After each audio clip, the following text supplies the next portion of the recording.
Good evening. This meeting of the Selma City Council work session, May 6th, 2021, is hereby called to order. Please allow the record to reflect that the time is now 6 o'clock p.m. At this time, we're going to ask Mr. Curtis Wimberly to come forward and please offer our invocation for the evening. Thank you, Brother Wimberly.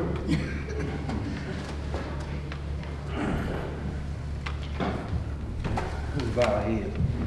Dear Heavenly Father, we come to you today humbly as you deserve the honor that we give you. We pray a special blessing upon the gathering here, the meeting, that things will go smoothly, and that you will guide our angers and our fears to do His will, do your will. In Jesus' name, amen. Amen. Thank you so much, Mr. Wimberly. At this time, let us all stand and join in for the Pledge of Allegiance. I pledge allegiance to the flag of the United States of America and to the republic for which it stands, one nation, under God, indivisible, with liberty and justice for all. Thank you. You may be seated. At this time, we will have our roll call of council members. Please answer. Let us indicate your presence. Council President Bill Young, present. Councilman Harvey, present. Councilwoman Christy Thomas, present. Councilman Clay Carmichael, Councilwoman Lisa James, present. Councilman Samuel Randolph, Councilman Atkins Jemison, Councilwoman Jamie Thomas, present. And Councilman Michael Johnson. Yeah. All right, thank you for all those that are in attendance for this evening's meeting. Ladies and gentlemen, we have the first item on our agenda is are the citizens' request to the council, and we're reminding that those are 3 to 5 minutes. And the chair is also going to ask tonight for the ability to make an adjustment to our agenda, as we do have our counts here from BMSS out of Birmingham, Alabama. We thought they were going to join us virtually, but they are in person. And so if there's no objection from any member of the council, following Mr. Wimberly, we'll ask our accountants to come up and give their report so that they may return to Birmingham in a reasonable hour. Is there any objection to allowing them to follow Mr. Wimberly? And all right, I don't think unless there's an objection, we can take it by unanimous consent. Yes. Any objection? Hearing none, thank you so much, council, for allowing that. Now, at this time, we're going to ask Mr. Wimberly to please come back forward with his citizen's request. And we remind for this particular section, 3 to 5 minutes. Welcome, Mr. Wimberly.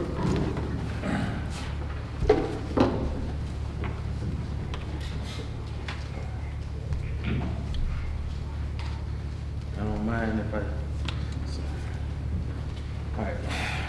First of all, thank you for hearing me this week again, and hopefully this will be the last time I come before you all. First of all, I think Dr. King, when he was in Birmingham, said the ultimate measure of a man is not where he stands in moments of comfort and convenience, but where he stands at the time of challenges and controversy. A true neighbor will risk his position, his prestige, and even his life for the welfare of others. Hold on 1 second, Mr. Wimberly. Can we ask all of our participants that are joining in on Zoom to please mute your devices so that we won't have any interference? Thank you so much. You may continue, Mr. Wimberly. Therefore, I come before you today for not only myself, but the laid off employees of Selma City Recreation, Public Works, Cemetery Departments. When I last spoke to you 2 weeks ago, I was asked about calling back of the 68 employees that were laid off. My question then was about process for being called back. Now, the previous administration did not show character and compassion when they laid off the workers 2 weeks before the holidays, this being Thanksgiving. Now, when the new administration has the opportunity to make things right, they just don't. Mayor Perkins stated in his city address that he wanted to get away from the bad practices of the previous administration, but I don't see that continue. First, it was stated that jobs were posted outside the HR office. I didn't see but 2 jobs posted when I looked. And that was, I think, the AP job and director of the Historic Commission. I went to the CareerLink website, didn't see any of those jobs posted for the city of Selma. And then I also checked Alabama Works because I think CareerLink, they upload to Alabama Works. I didn't see any of those. I followed what I was asked to do and meet with Ms. Rutledge. I met with Ms. Rutledge and in our meeting, she stated that I had been terminated. This is not true. My paperwork states laid off. And I brought my laid off package with me. And my letter says laid off. It even had the insurance with the COBRA, and it's highlighted where they printed it. And if you'd like to look at it, I have it right here, where it says laid off, and it's been printed and highlighted and printed laid off. And this is our letter that everyone received. Okay?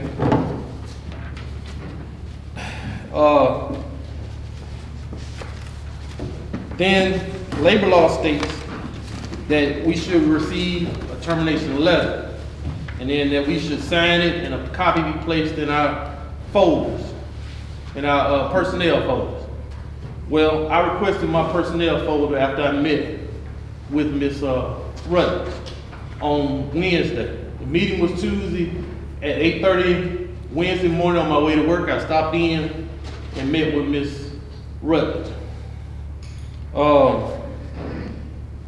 I didn't receive it that day, but I received it on the 29th. And I have emails where I requested it in writing, and she replied that she had to get with legal first before I could get it. So now, on the 29th, I picked up my personnel folder from them. And I say that to say that in your personnel folder, any communication, any termination letter, it should be in there. And section 5.8 in the handbook states an exit interview must be done, and it states that the HR person should set up a meeting between the employee and the mayor for an exit interview. That was not done by either this administration or the last administration. Secondly, it was stated by Ms. Rutledge that some of the workers had been called back. I myself want to know what the criteria is for the callback of an employee.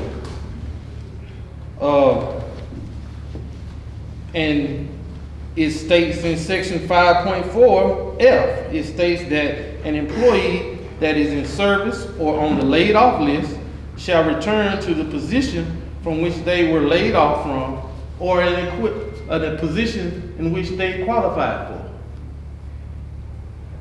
for. Then it was also stated that we needed to follow the protocol for obtaining positions that is open. I did that.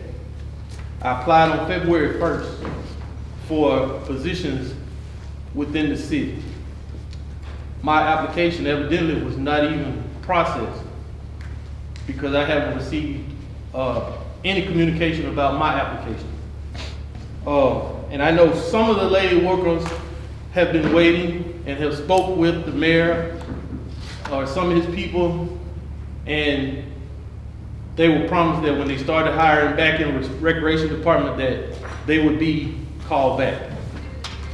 I have knowledge that they have not been. And then fast forward to Monday, May 3rd. And I've had several people comment through via Facebook or personally that I've talked to. We received a letter that stated the City of Selma Personnel Department regrets to inform you that your official inactive date listed for separation was Monday, November 5th, 2018. All salaries and eligible vacation was issued and accepted on Tuesday, July 9th, 2019. However, and then it just goes on to tell you how you can apply for the position. So on Tuesday, I called the number on the letter. The line was busy. The line was busy all day. I called the regular number, the 2110 number for human resource.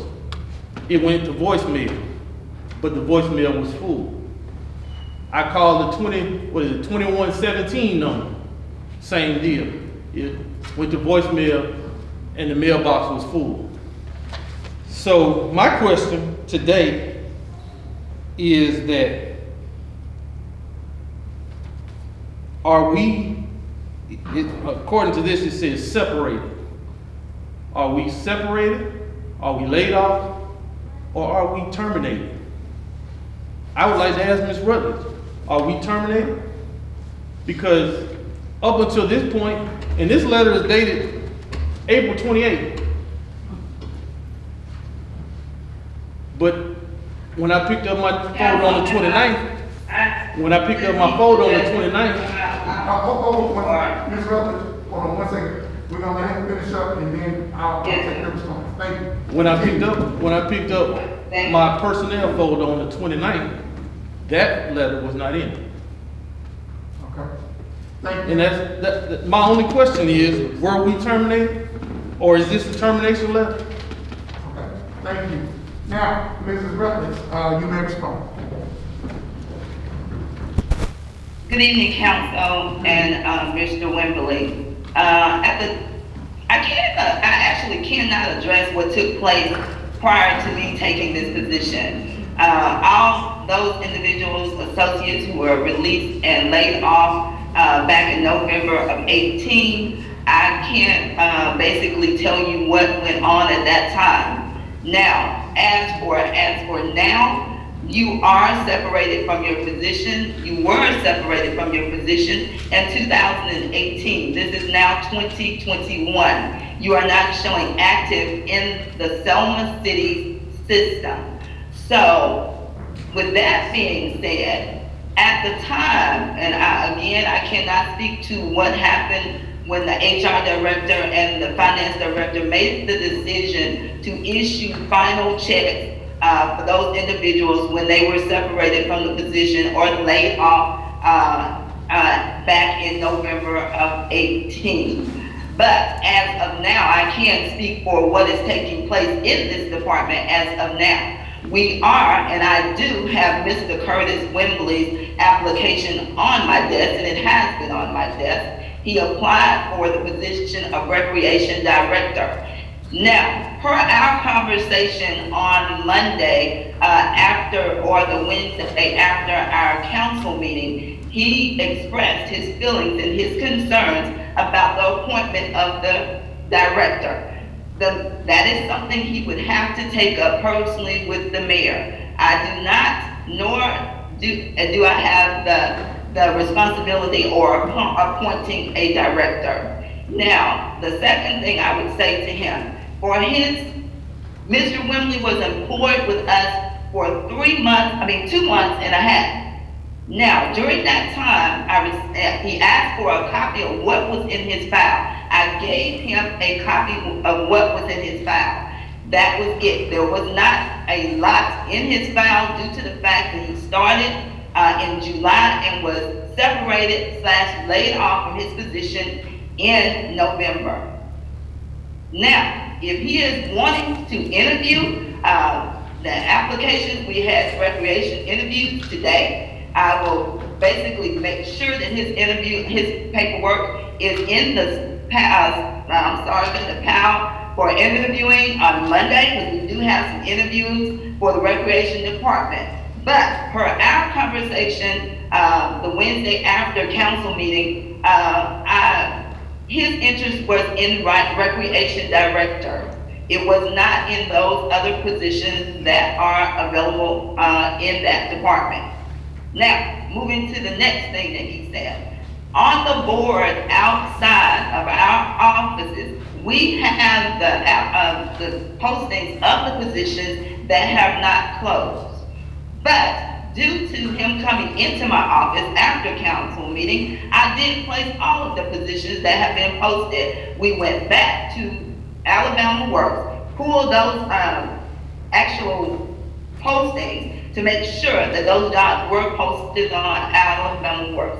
We also posted on Facebook, this was a new try for us, and that job has hopefully been closed after I attempted to close it. So the recreation position was posted, the accounting payable position was posted, and then there was a historic preservation in planning development that was posted. So I don't know exactly what else I can answer for Mr. Wimberly, but at this time he can come to my office and ask any question that he would like. I do not have any other items pertaining to him that he should be receiving from his file, because it is very limited due to the fact that he was not here any more than 2 months and a half. Thank you, Councilman and Mr. Wimberly. Thank you, Mrs. Rutledge. Thank you, Mr. Wimberly. What we would like to do with our we have a personnel manual that I know that we have to review and to approve. And so I'm going to ask that this be placed with the administrative committee for further review on our personnel manual and also our employment procedures and practices. And so I think that that committee can work very well with Mrs. Rutledge to make sure that the council is very aware of our employment practices and procedure, and also with our attorney as well, to make sure that we're in full compliance with the law. Mr. Wimberly, thank you for bringing this matter before the council and bringing this to everyone's attention. Thank you, Mrs. Rutledge, for responding. But for now, we'll refer the personnel manual and employment practices and procedures to the administrative committee under the direction of Councilwoman Christy Thomas as chair. Thank you. We'll move on to the next item. At this time, we're going to ask that the accountants come forward from BMSS all the way from Birmingham, Alabama, here this evening. So welcome to the city of Selma and welcome to the city council. Thank you. Certainly. I would like to thank Stephen and his team for when we started this process, and I recommended BMSS. I don't think anybody was really familiar with the firm, and I assured them that they were quality folks that did quality work, and asked you to trust me.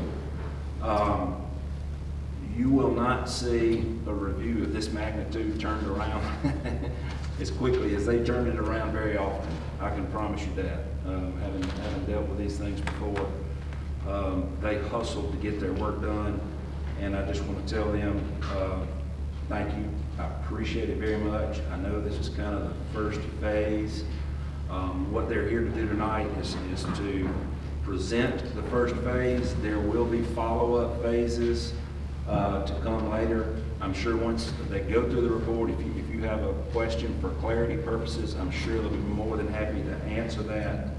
But I think what we're wanting to do is for the council to kind of digest their report, and then we'll follow up with kind of what we're going to do moving forward. Stephen, thank you for being here. Appreciate it. Thank you, Councilman, for that intro. Yes, thank you, Councilman Hall. I guess, does anyone need a copy of the report? Yes, sir. We've got some extra copies.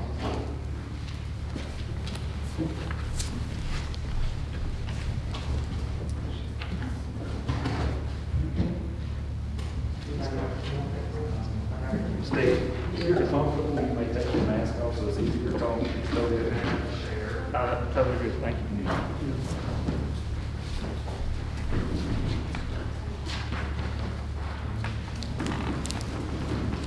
It's on, Bob. Yes.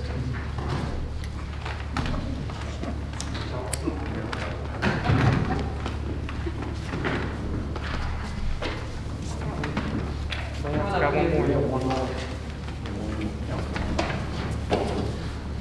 Thank you for being prepared.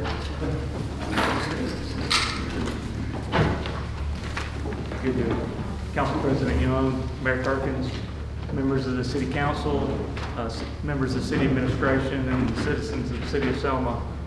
We appreciate the opportunity to make our presentation this evening on behalf of BMSS LLC. My name is Stephen Von Hagel. I'm a partner with the firm. And I have here with me BMSS team members Holly Johnson, Jake Becker, and Jamie Lambert. The four of us were the Selma team that were here. Steve, I don't think Can you check to see if it's on? Check that again. I don't think, We got this. I've got a light on. Is that testing? There we that's go. better, yes. Okay, I'll speak more. Perfect, thank you. I won't go back to the intro right there, but we're very happy to be here with all of you tonight. We first wanted to thank the administration and all the employees for their time and effort and really getting us up to speed on the current accounting and finance within the City of Selma. We were tasked with taking the Alabama Department of Public Examiners report that was issued a couple of years ago, and then also taking the last issued audit report from Carr, Riggs and Ingram for fiscal year 2018. And we were tasked with taking both of those reports and then kind of providing a current status update on the issues identified in those reports. We noted steps were being taken or already in play by the city and the current administration to remedy some of these issues. And we also outlined several recommendations in our report in order to bring the city in full compliance with those issues that were identified. We have, I would say, kind of 5 overarching themes from our report, and I'd like to just briefly hit those 5 themes and then open the discussion up. If anyone has questions on the report or specific items from the report, we're happy to go over those items. But number 1 would be formal documentation of policies and procedures. We saw this in numerous areas. There was numerous issues identified from the reports. When you have turnover in the departments, turnover in the city, formal documentation is helpful if someone knows how to do their job, how the flow of information goes from between the finance department and the city. We noted some departments are very good and have formal documentation, and other departments need to have formal documentation, and ultimately assemble that documentation into a formal policies and procedures manual for the city. Something that can be then brought before the council and ratified, and this is how we run the city from an accounting and finance perspective. The second overarching theme was dealing with training, and we felt like training was needed on a number of fronts. Specifically on the software. The city uses New World accounting software. Personnel need training on the software, what it can do, what the functions of the software are, the limitations, what are things within the software that aren't being currently used. The software has, it's a lot of capabilities, and we think that the city could better use those capabilities, from document management to the different functions and purchasing and other processes. So we definitely feel like training is necessary there. We think training on the bid laws we always need to learn. We always need to get better. Training on the bid laws from a purchasing perspective, training for the administration and the council on how the bid laws work. Again, training back to the processes, procedures, and how the city runs. Again, we have formal training that we do every year as CPAs, and we think that training is very important for the city. The third overarching item is the IT limitations we found. There was mentions in the report, and both reports, and then we also encountered that in all of our interviews and all of our meetings. Just about every employee seemed to have an issue with the IT infrastructure, whether it be network issues, access from work, from home, software issues and limitations, the softwares that the city is currently using. We definitely would recommend or support an IT professional being hired to look, do a full comprehensive analysis of the city's network and IT infrastructure. We would support that effort, and again, try to make things, better from an IT perspective. Take advantage of the technology and software that the city is paying for. That would be number 3. Number 4, there were numerous findings in the reports related to the courts, and we did observe improvements in the courts. We observed that the 2 magistrates that are in place seem to be working through some of the issues identified. They have a good spirit to work and kind of clean up older issues, but it's going to take more work to get the court system up to speed and where it needs to be. We also noted that Cerroti, a law firm out of Birmingham, has been engaged by the city to help in that effort. They were on site last week, and we've had numerous discussions with the attorneys from Cerroti and work with them, and we're going to support them in their efforts related to the courts as best we can. And lastly, we wanted to note the personnel, again, within the administration, within the council, everyone that we work with and talk to, everyone has a great attitude. I think everyone that wants to do the right thing, wants to advance the city and move it forward. There's no question that those 2 reports were very damaging when it comes to issues in accounting and finance and other areas, but everyone that we encountered and worked with was very pleasant to work with. They gave us open, honest feedback. They really helped us get up to speed, like I said, and it really helped us, understand what would help them better to do their jobs and to be more efficient and effective. And so I just wanted to note that as number 5, that the personnel were really, really strong and good to work with. So that's kind of the summary of our phase 1 report and what we've done. We have issued a report here, again, with the findings from each of the reports, some other things that we noted from our interviews, from our time here in the city, and we would be happy to go into detail on any of these items. I realize that time is of the essence, and so we want to make best use of our time in front of the council. And we look forward, like Councilman Harville mentioned and Mayor Perkins, we look forward to the next phase of our work and really digging in and helping accomplish some of the goals or some of the recommendations that we set out in our phase 1 report. So. Good. I described this process in the beginning as we've suffered a wound, and as we kind of talked about in the engagement in this process, a lot of the questions that came up were, well, how are we going to fix things? How are we going to fix things? How are we going to fix things? And I just want to remind you that we came back to the analogy, we first got to pull the bandage off. We've pulled the bandage off and we've observed the wound. We know kind of what we're dealing with now. Now we got to come up with a treatment plan, for a lack of a better analogy. Now we got to treat the wound. We don't want to, in treating the wound, we don't want to make it worse, but at the same time, we want to make sure we do the processes that are needed to make sure it heals completely without any further damage taking place. So this is a process. This isn't come in, they file a report, and they say, see you later, good luck. I mean, this is a process. And we've started that process, and we're gonna get some hand-holding through this process. And the efforts that we're working with, that the administrative committee's been working with Auburn and their group, You know, that's a separate group that will kind of work together with what BMSS is doing in some areas. So, you know, the steps to solving the problem, what's number one? You gotta identify the problem. You gotta identify the problem. So, we've done that again. I'll be quiet and let anybody ask any questions that they have. Gotta make sure they understood what we're doing.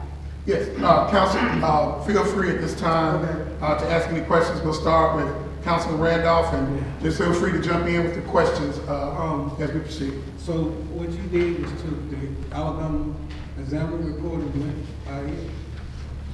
Yes, sir. Yes, sir. Because it's some discrepancies in the Alabama Examiner report.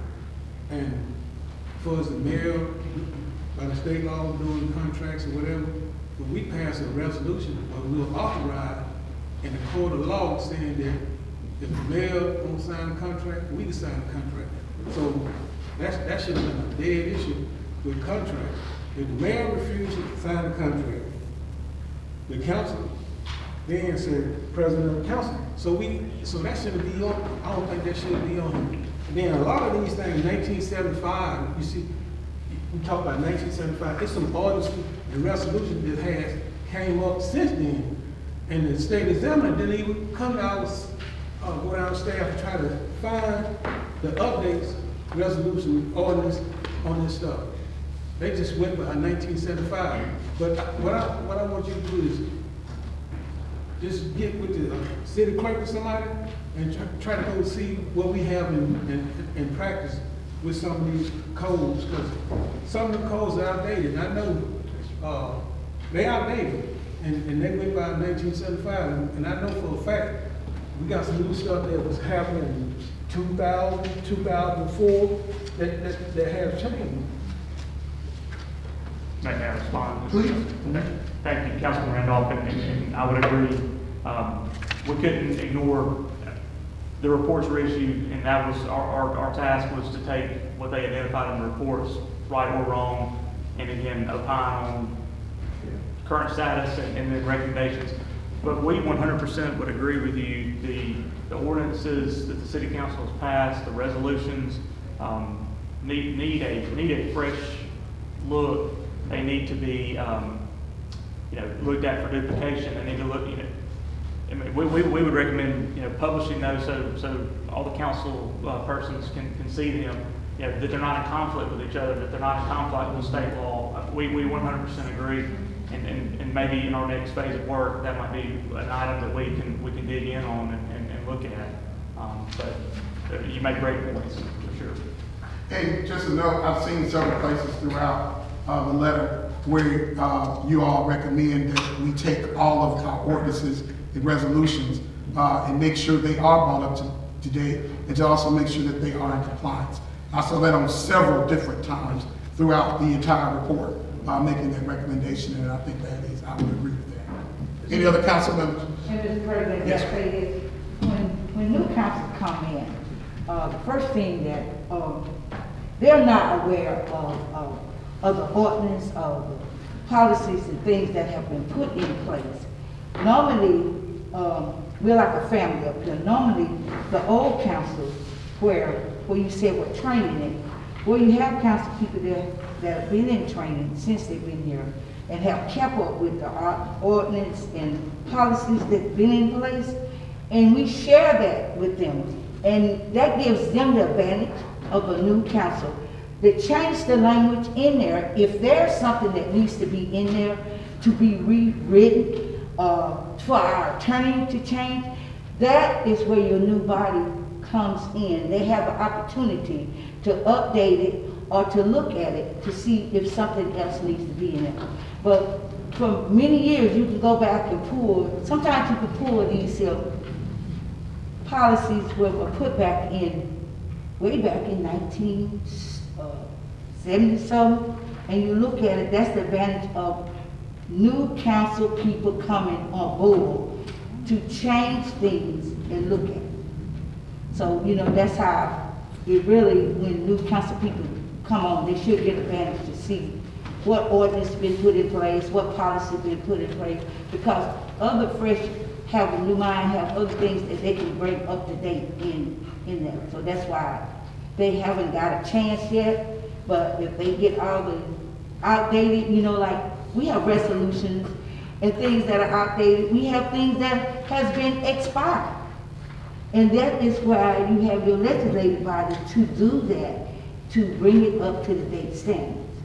And that's why they will get it, all of us just about want to see, you know, things better, you know, to help the city. And put things in place where it is supposed to operate according to what your training is being taught you. Great, Councilman James. Good afternoon. It's not, the findings is not really concentrating on the training of the new or whatever. A lot of these findings were old and people did not get training on the boards and the personnel. It's really, everybody need to be trained, old and new. Because if everybody was trained, we wouldn't be having this type of audit. So I think the findings were saying, well, as a whole, we need to be trained all over again to do things the proper way. And again, I know in the report that y'all did mention several times for the administration, for the council, for personnel and everyone, that is listed throughout your report. So thank you. Mr. President, Yes, Attorney. one of the other points that I think is germane and I believe critical is that in the wisdom of this board, and I think with input from the mayor, but I know the council agreed to hire 2 groups of professionals, auditors and accountants and attorneys. I'm actually in discussion with attorneys from Sorority Permit in Birmingham. We have a meeting scheduled tomorrow morning to go over some of the very items mentioned in the report and any other items that might emanate from the report, anything touching upon the report. So this is actually it's more like a 2 or 3 or 4 phased approach to dealing with these problems. Financial, a legal, administrative, legislative body, and the municipal body, all branches of government are being touched by this report, as well as the efforts being undertaken to address the issues raised in the approach. But I'm just starting, really, after giving information to the bean counters, I'm just starting to get involved with the legal side of this in depth with some attorneys that were hired as a result of what you chose to do in dealing with this way. Any other council members? I would like to add that we mentioned and one of the main focuses of this process is to correct the inefficiencies that were found in the 2019 audit that was not complete, and then getting started on 2020 audit. Stephen and Holly and the team have been in contact with Car Rigs. They're working, I don't know that I would say closely, you may say closely. They have been in contact, and that is a major focus of this process, is to getting us where we can get back in. I'll say, Councilman Hold on 1 second. Can we please have Zoom muted, please? Those that are on Zoom, please mute your devices. Thank you. Continue. Yes, sir. Just Councilman Harbaugh, I'd echo, we have talked to the partner from Car Rigs, and they've been very helpful to us in getting up to speed and again forming our report, and we will in turn be helpful to them in getting the fiscal year 19 audit completed and helping the city prepare for future audits. That's one thing our firm has done for a number of municipalities is kind of audit readiness or audit prep. And we're auditors at heart. We know what auditors are looking for, and again, try to help the city prepare for the audits. So. Council, any other questions?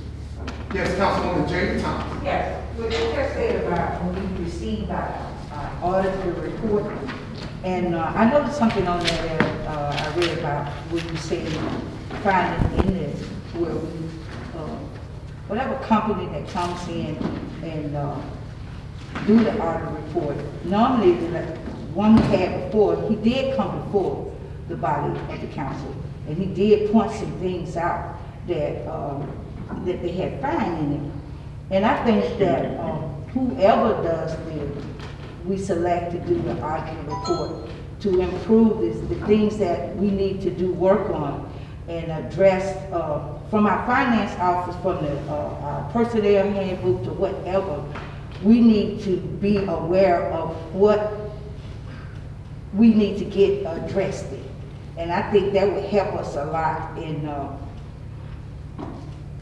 that would help us put more things in place by what they see that we need to improve on. Instead of just, getting an audit report and then the audit report sits in the office. We had an audit report that we didn't get the chance to see, and we had to ask for it. And I think communication with all of us, we have 3 branches. If there's 3 branches that having issues and things that needs to be taken care of, I think it should be where the legislative branch, we play a role of making sure that the city gets what? To operate the city. And we play a role where we are to put policies and ordinance in place that can keep this from happening again. In the communication with that, I think when the next time we have an auditor come in and he starts looking at something and he needs to bring it, address it to the body of the council on some things that we are finding to make us improve more as a legislative branch for the city of Selma. And I will say, I don't politics, those of y'all that know me, I'm making it very clear that I don't even like politics, so, but I am gonna make I'm gonna give an attaboy a little bit. The process that we're going through, is encompassing the legislative branch, the administrative branch, and the judicial branch. We don't always agree, but we are all working hand in hand in this process, which is why we thought, it's necessary to engage both BMSS and Sorority in this process to make sure that we're not just trying to peel the bandage back. We're trying to put the city in the best possible shape the city can be in, giving us the very best chance to be successful that we can have. And that's what we're doing. So for everybody that likes to complain all the time, give us a little bit of credit, because we're digging in and we really are really working hard. So thank y'all for being here. I appreciate it very much. Appreciate all your hard work. And I don't know that we'll be back in touch tomorrow, but we'll be in touch first of the week for sure. What's the next phase? We need to meet as a finance committee, I think, and then kind of discuss. We have some deliverables for the next phase that we need to review as a finance committee, and then we'll kind of just discuss what we want to do. And I think that's a great approach, Councilman Harville, because there were some 19 findings that you all had for the state examiners report. And then I saw that there were 9 separate findings related to the car rigs report. And so that's a lot of items that have to be reviewed. So I think the best way is to fall up under our chairman of the finance committee and actually go through these recommendations and see where we are, and that way we can follow and monitor our progress. I believe everybody on this council feels that we're not just a group just that's gonna talk about something, but we actually need to succeed in getting some things accomplished. And that means going through these findings and making these recommendations and making these hard decisions. So I look forward to the finance chairman calling some subsequent finance committee meetings and us going through each one of those findings and making sure that we look at these recommendations and see what we can do. Okay? And thank you. I have a comment about that. There was a phase 2 statement of work in the mayor's report. I don't know if y'all saw that. That's something that y'all prepared for us? Councilman Carmichael, that was a draft format. That was, from our perspective, based on that information, and again, that was a first shot at the next phase. But I believe, Councilman Harwell and Mayor Perkins would, and again, the whole council, we want to focus on mission critical items next and things that are going to benefit the city the best possible way. So again, that is a draft format, and we're happy to tweak and update and again, that was just a thought we had to get started. So It was good, thank you. Thank you very much. thank you. Safe travels to Birmingham. Thank you very much. Thank you. All right, thank you. All right, thank you, council. Mr. President, Yes. housekeeping matter, I believe Mr. Lee was directed to attend to a technological issue. I just Okay. wanted to do a quick check to see if the staff can hear now.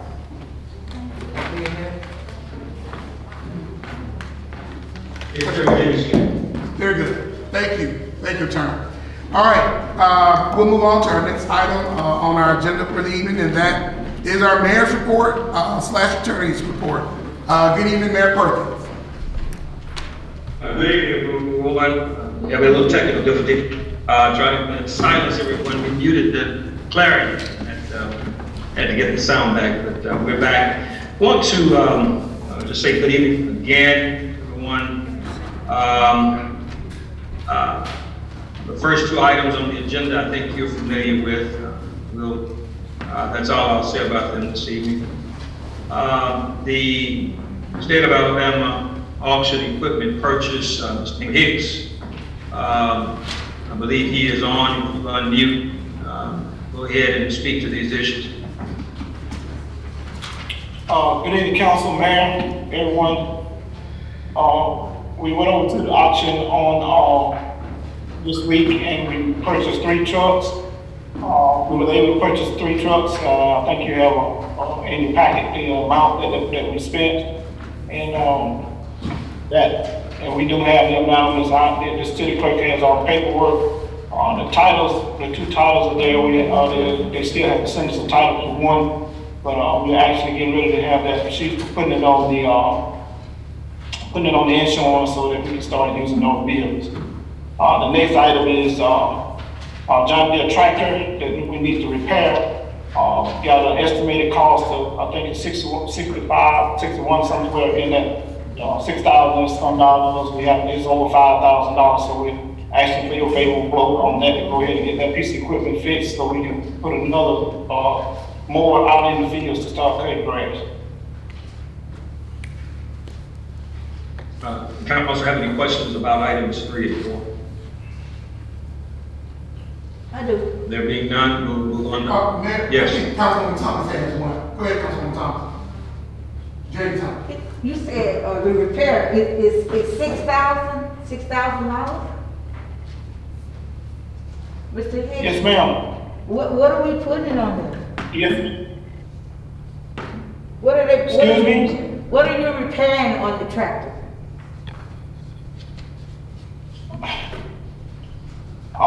It's kind of, okay. The little bars got to be fixed. The high shift gears on there got to be fixed. There's the tractor been sitting down for almost 3 to 4 years. And we're going through it to get it back up and running. Oh, so It's been sitting down for a number of years. Thank you.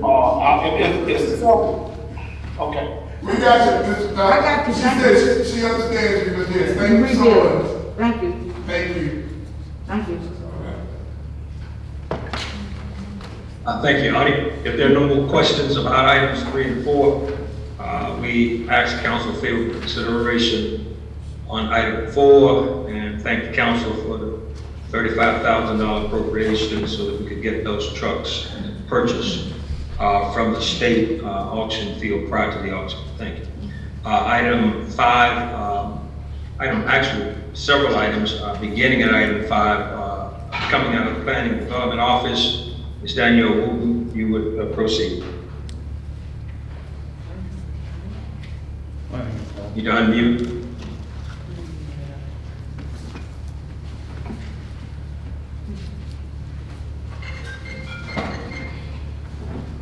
Uh-oh.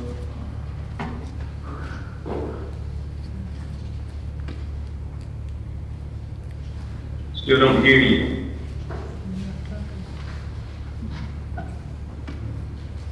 Not sure what that is. Not hearing you. Can you hear us? Okay. Can you hear me now? Got you now. Okay. I'm so sorry. Good evening, members of the council. The first item that you have is the approval of J&M Displays contract, and that is a contract for the fireworks display for the 4th of July. That will actually take place on July the 4th, 2021, which is a Sunday. The total for that contract is $15,000. We did go out and solicit several quotes from several vendors, and this actually was the only vendor that was able to provide the display on July the 4th. It does require a down payment of $7,500 and the remaining balance to be paid within 15 days of the show. It also includes an addendum that includes a COVID clause. So if for any chance the event needs to be canceled because of COVID, we will have the opportunity to reschedule that display as long as it's done within the 2021 year. Are there any questions about that contract? Kudos, Ms. Wooten, on contracting the clause that if COVID would prevent us, that we could schedule it at another time of the year. Glad that that was entered, that's part of the agreement, so great job on that, thank you. Oh, you're welcome. Was there another question? I'm still trying to find the amount of it. It's at the beginning first.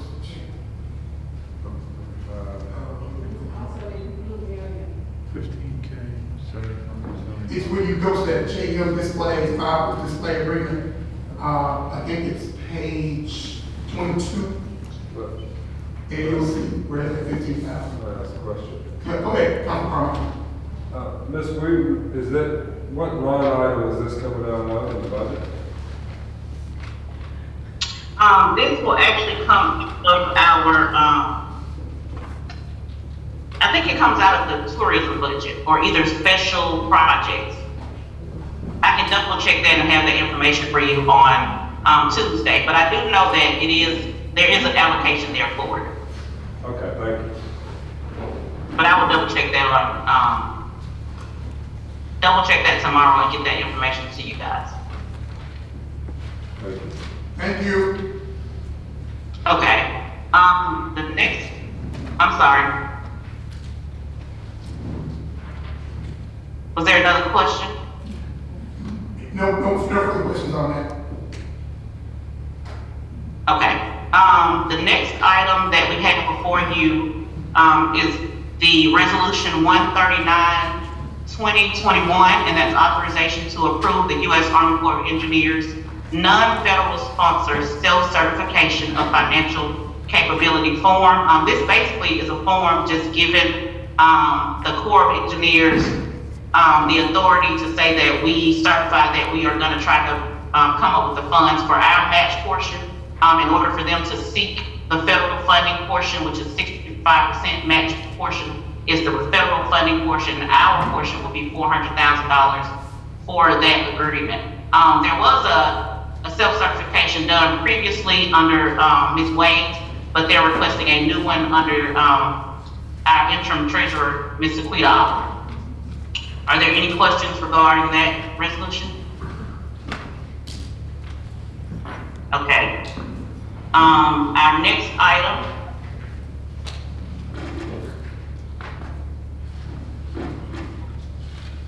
you can keep scrolling, ma'am. That's the actual form to be signed by Ms. Oliver. And this is just the chart showing the project total, what the federal match portion is, as well as the non-federal match portion. And the next item is resolution 140, 2021, and and that's authorization to apply for Alabama Emergency Management Hazard Mitigation Grant. Our office has been in meetings, and there's $22,000 available for us to purchase emergency equipment, and of that, we would have a 25% match. And so this is just authorization to apply for the grant and authorization that we are aware that we have a 25% match on that $22,000. Are there any questions regarding that?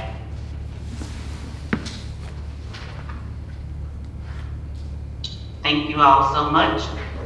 The next item is Resolution 141-2021, authorization to apply to the National Park Service Paul Brown Historic Revitalization Grant Program. And this is basically authorization for us to submit the application, the grant application. The deadline is next Wednesday, May the 12th, and it is a sub-granting program. And so we would apply for a grant amount. Grants can be from anywhere from, I think, $200,000 to $750,000. And there is no match, but we are going to submit it with a 10% match. So that will be a maximum of no more than $75,000 for the city's match portion.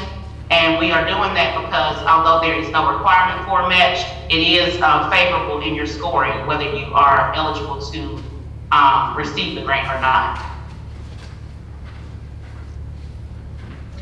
Are there any questions about Resolution 141? I got one question to ask, Mayor. Ms. Wood, when you said $75,000 match grant with this grant, you recommend that we do the $75,000 with it to match that in order for the grant for to do what we're going to get? Yes, ma'am. We are going to write the grant for the maximum amount, which is $750,000, and we are proposing a 10% match of no more than $75,000. And so that is over a 3-year period, so that can be budgeted over the next 3 years, $25,000 in each year. And see, that one I was just going to ask you that question. Was this going to be like budget doing it into our budget fiscal year or coming up the year of 2022? Yes, ma'am. That would be for next fiscal year and the remaining 2 years after that. Thank you. Council, are there any other questions on this resolution? There being none, we'll go to the next item, item 9. Item 9 is Resolution 138-2021, appointments to the Selma Historic Development Commission.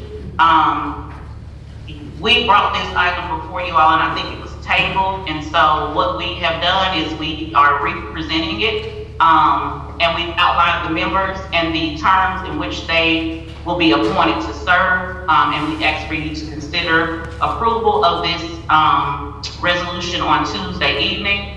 We also had a historic commission meeting today with the remaining members. We provided them with some updates. I have reached out to the Alabama Historical Commission, and they provided us some really good information for what other cities are doing, Montgomery and Mobile, as far as their standards for reviewing certificates of appropriateness.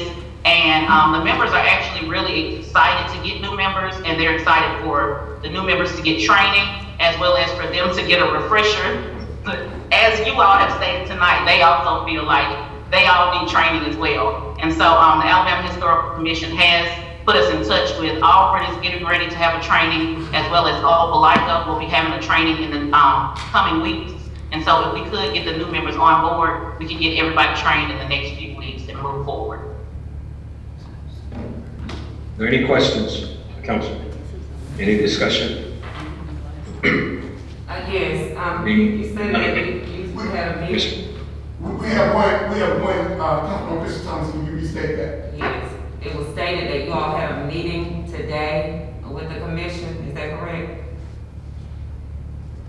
Yes, ma'am. Okay. Were there any recommendations, from the commission as to who they would like on this board?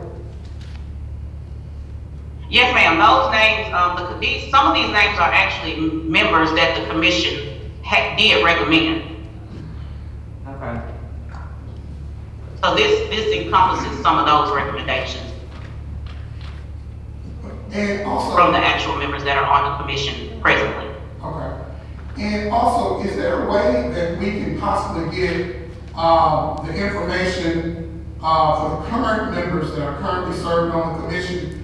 Can we get like their appointment information, maybe the minutes in which they were appointed to serve on the commission, or whatever the resolution that was done? Could we be providing that information for our review for those current serving members? I think there are 5, I'm not sure, but if we could get that information, I think that would go a long way.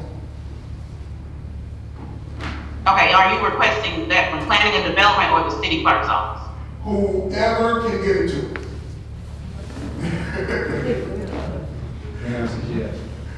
Yes, sir. We'll get with the city clerk's office. Whoever does, thank you so much, if they can get us that information, the appointment, the minutes, and or the resolution. Okay, thank you. Thank you. Any other questions or comments? I have a couple of questions about the resolutions, R-140 and 141. These are not affecting this current budget year. Is that what I'm understanding? That this would be for the next budget year, allocating these funds? Was that for the Park Service grant? For the Alabama Emergency Management Hazard Mitigation Grant. Oh, okay. And the National Resolution Purpose- 140. Yeah, I was asking about the 140 and 141. Well, 140 will be for the current fiscal year. That's basically mitigation money that the county has received, and they are going to allocate $22,000 to the city. And so that's money we'll get, in the next few months, if not the next few weeks. So that one is for this fiscal year. The National Park Service grant is for next fiscal year. Okay, is that in addition to the budget, or is that included in the budget? That For the hazard mitigation. Yeah, for the hazard mitigation, yeah. We would have to either go and look at our budget to see if we have a line item where we could pull, that $5,500 would be the match portion for the city. And if not, we would ask the council, on Tuesday to determine where you all want that $5,500 pulled from. If I'm not mistaken, we've not used the allocation for all the matching funds for this fiscal year. No, we have not. But the money is in the matching funds allocation line item. You said this would come out of the allocation to matching line item for this budget year? Yeah, that is my anticipation. That's how I looked at it. We have not exhausted all the funds that were allocated for matching grant purposes in this year's appropriation. That $5,000, I believe that it is still there, yes. Okay. If we could just get clarification on that on Tuesday with our vote, please. Absolutely. Any other questions on those items? Now we proceed on to item 10. And this is an update on negotiations for concessionaire agreement with Songs of Stone, James Perkins Jr. Park. Continue, Ms. Wood.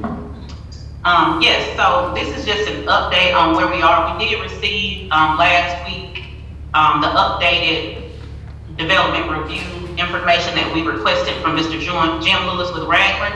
And so we are moving forward to meet with him, work with the city attorney and the mayor's office in order to develop an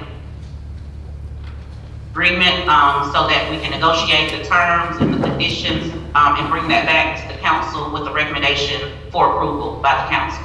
So this is simply an update. We're simply keeping the council informed as to the status of the negotiations. Thank you very much. Thank you. Thank you. And Next item. the next item, is a similar update. It's just to update you all on the status of, the proposal to purchase Bird School. And that as well was received from Mr. Lewis, I think either Monday of this week or Friday of last week. And it's a similar situation. We are going to, begin to work with our city attorney as well as the mayor's office to negotiate the terms and conditions of a contract for purchase in accordance with commercial acquisition procedures. And we will bring that back to the council with the final recommendation for approval. Council, I make note that this is not a concessionaire agreement. That is a typo, clerical error. We're not really sure what the terms and conditions will be on this, but we're working through it. Thank you. There are no questions. We will go on down to item 12. Item 12 was reported on by Councilman Harville. Enjoying working with him on this project, BMSS and Sorority. I think we're getting a lot done. We'll now begin the process of making some determinations about next steps. That's all I will say on that, unless there's some other questions.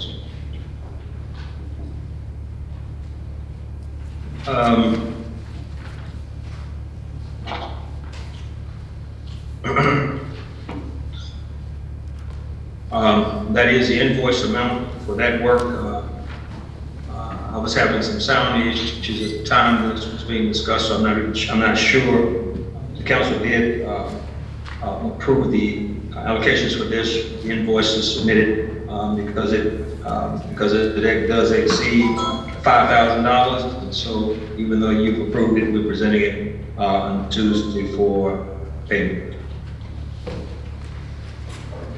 The sorority invoice will not be submitted this time. I've asked them to make some adjustments. And so we can look for some downward adjustments on that. Should not be included in this report, will not be included in the upcoming council month. We're gonna get a discount. The MOU between Selma, the city of Selma, and the housing authority. This is specific to public safety. The housing authority hires an A-post officer. Part of that detail has retired, effective May 1, and the housing authority has offered a full-time position to former police officer, city police officer, Kenneth Key. He did accept the position. And so this is an MOU allowing Mr. Key, Officer Key, to continue the relationship with the Selma Police Department to maintain his equal certification, and also establishes a relationship between the City of Selma Police Department and Housing Authority for public safety purposes on their properties. Does the council have any questions about this? This MOU will be asking for favorable consideration on this. It is pretty much standard operating procedure.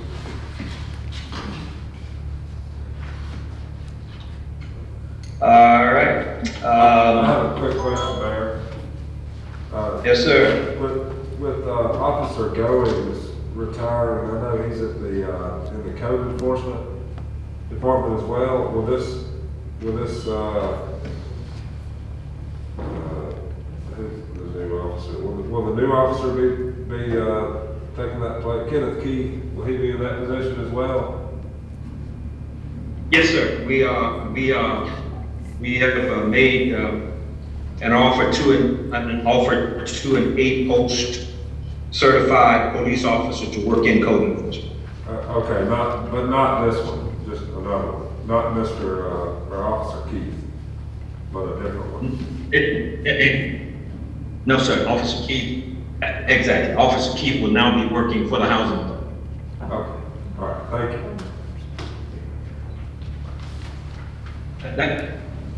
Thank you. That ends my report, Council. I think that's all I have. Is there one more item? Is there one more item? Yes, sir. The one that came in this afternoon, right before I left. Okay, hold on a second. Permit for Just a second, let me dig that out. I did discontinue the sharing. Look up here.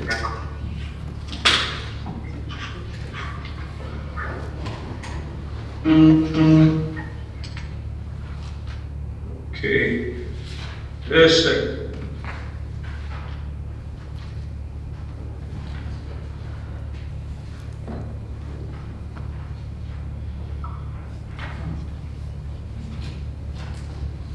Okay, Don, you're gonna have to help me. What is that item? it's the permit for commercial filming. Yeah, For next that's right. We did receive a permit request for commercial filming. Those are pretty standard, fee about $250. And was emailed to me. I'm gonna give you, if I can get it. But it's pretty standard. There is one of the networks that's coming in, want to film a couple of days.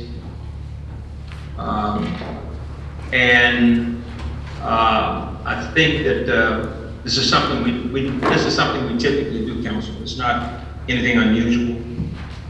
There is no request to close the bridge on this one, but they are talking about filming around the bridge. So that will be a part of the report as well. But we didn't get that in until I guess about 4:30 or so, 3:30, between 3:30 and 4 o'clock, 4:30, something like that this evening. But I can get you a copy of it so that you'll be able to review. That would be the last item that we have. I will pull it up here in just a moment, if you give me a second.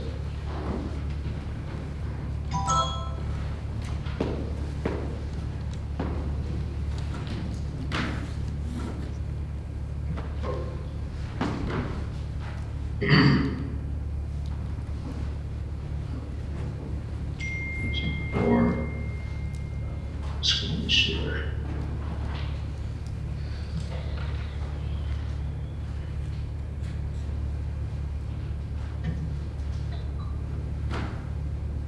Okay, this is the document here. We just got in, and I didn't get a chance to read it in detail, but it's a pretty standard document. They are asking for permission to film, and so we'll get Don, did you get a chance to mail this out to them? I know it came in really late. No, they came meeting now, but I'll email it. Okay, we'll get this email out to you this evening or first thing in the morning for your review. But that's all we have, Council, with City Attorney's reports next. Thank you.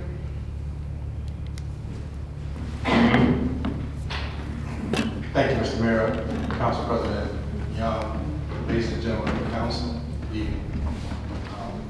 My report is in front of you with,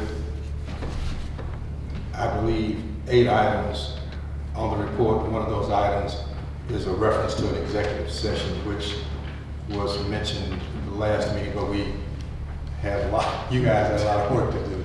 So I was asked if that could be deferred, and I said surely it could. There are some items of a legal nature that do need to be reported to you. Whether I get any action or not is not the question, but they do need to be reported. Okay.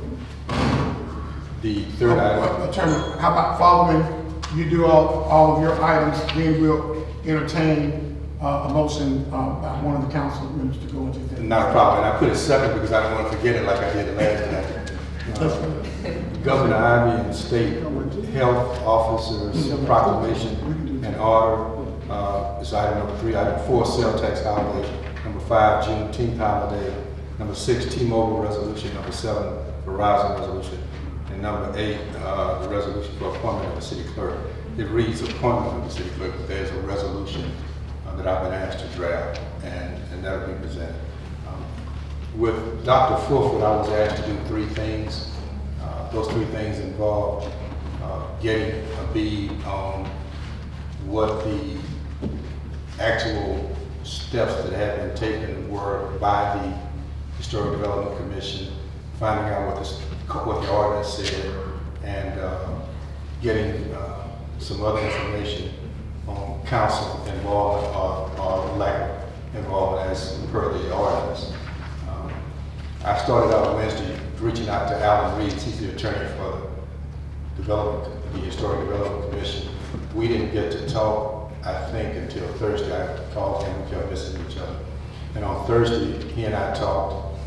On Friday, I got to speak with another member of the Historic Development Commission, as well as spoke at length with Danielle Wooten and Planning and Development to find out what other information besides what I reported to you she had available. And the long and short of it is, I drafted a letter which points out in pertinent part that there are very specific guidelines in the ordinance on how the Historic Development Commission functions. Some of those steps have been missed. There were some missteps, which in essence resulted in failure to respond to her request for a certificate of appropriateness within 45 days, as she outlined, I think, when she was here, which the ordinance says means it's granted, automatically granted. I found that pretty illuminating. That's in section 2-264, L, subparagraph L, subparagraph 1. And the certificate of appropriateness shall be considered by the commission at public meetings held at the time and the place or on the day of each month designated by the commission. I did not find of record any meeting of the commission. There was some talk, but no meeting and no formal record ever was produced. I delivered my conclusions about the ordinance in light of the facts that were reduced at the council meeting and gave them to Mrs. Wooten, and she prepared a letter to the mayor, and I'm not sure if she presented to this council, but that letter in essence used my legal memo to go ahead and grant the certificate of appropriateness. So whether you consider that problem solved or not, it has been addressed, and Dr. Fulford received the certificate of appropriateness, I believe, already, if I'm not mistaken. The next item, item 3, Governor Ivy on May, I think it was May the 3rd, issued a proclamation extending her safer at home order till May the 31st, 2021. The order will remain, the order of the State Health Officer, Scott Harris, will remain in full force and effect until 11:59 p.m. on May the 31st, 2021. However, there is also a 60-day window in which the governor operates. She likes to issue those orders per statute, I believe, have to be issued no later than 60 days. So she's giving herself until July the 6th, I want to say. Trying not to confuse it with my birthday. My birthday is the 5th. Added that in, good mention. But she's extending to July the 6th, her proclamation. And the most interesting aspect of everything that happened for me is that the very end of the state health order points to the fact that all county and city ordinances are superseded by the governor's order, but that all, and especially if they were issued before ordinances or county commission actions were issued before March the 4th of 2020, that was the time frame within which the pandemic was considered to be in full bloom. Anything before March the 4th is already made null and void by a previous action of hers. But any council ordinance passed after that, if it's more restrictive than the governor's order, still stands as per the council's action in passing that ordinance. That's not just for this council, that's statewide. So what she's saying to me, it seems legally, is that if you guys are being tougher than I am, good for you. But if you're being less tough than I am, my order automatically supersedes any county commission action or municipal ordinance that's less severe than my order. So there's some flexibility either way. And it didn't refer to any numbers in terms of capacity. Again, for retail businesses, they're being encouraged to be safe, to continue to enforce social distancing, particularly indoors, and wearing of masks indoors. The pandemic, again, is presumed to be more easily transmitted indoors, especially without adequate ventilation and where people don't socially distance and are not wearing masks. So indoors is the key, mask, social distancing. Outdoors, people are being encouraged more and more, particularly, again, if they've been vaccinated. People are being told, if you're outside exercising by yourself, you don't need a mask on.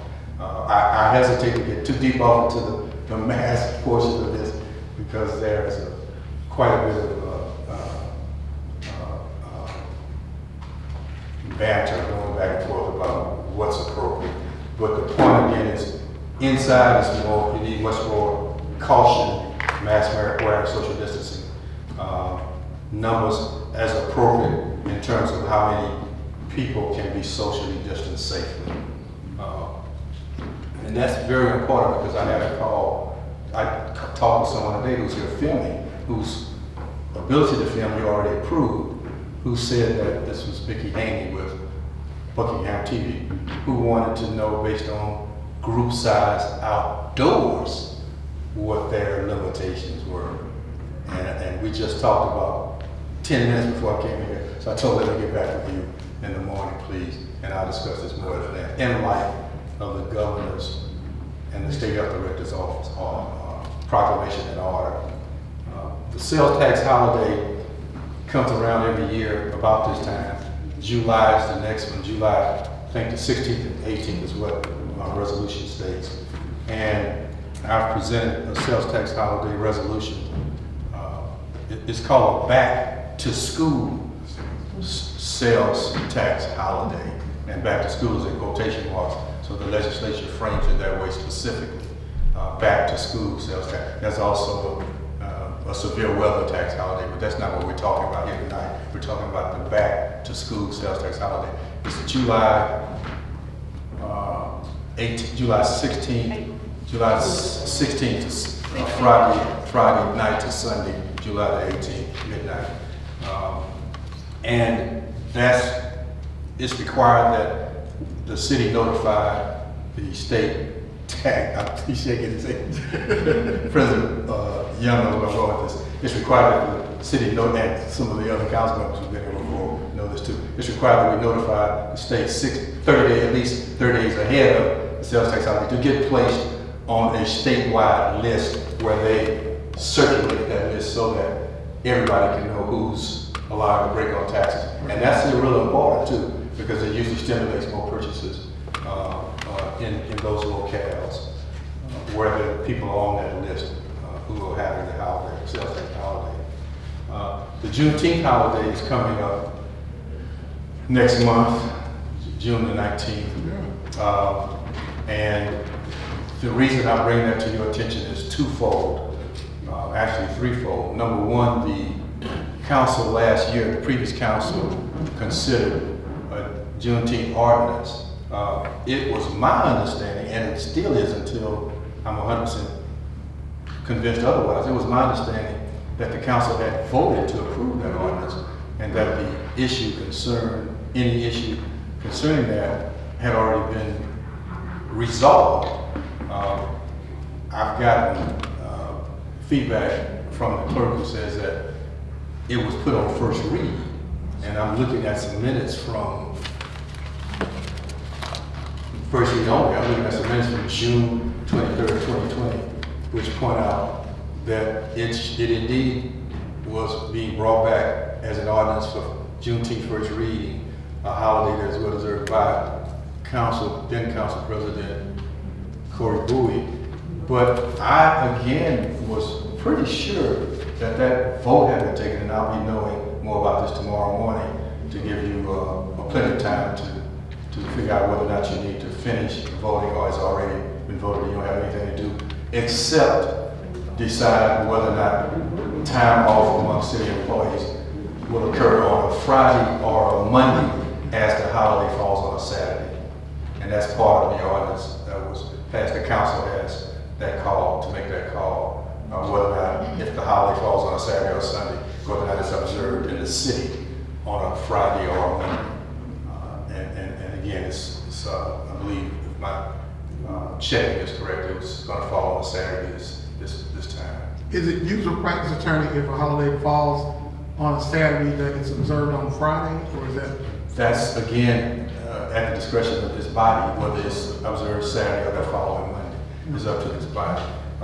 Usual practice, probably the rest of the staff can answer that better than I can. I've only been here 1 year, okay. 15 months now, and holidays all run together for me after a while. I've been doing this a long time, and some of my work, some of I don't. Depends on how tired I am. But this the usual practice. I would have to defer to someone else in the administration. The T-Mobile resolution, I think it was next.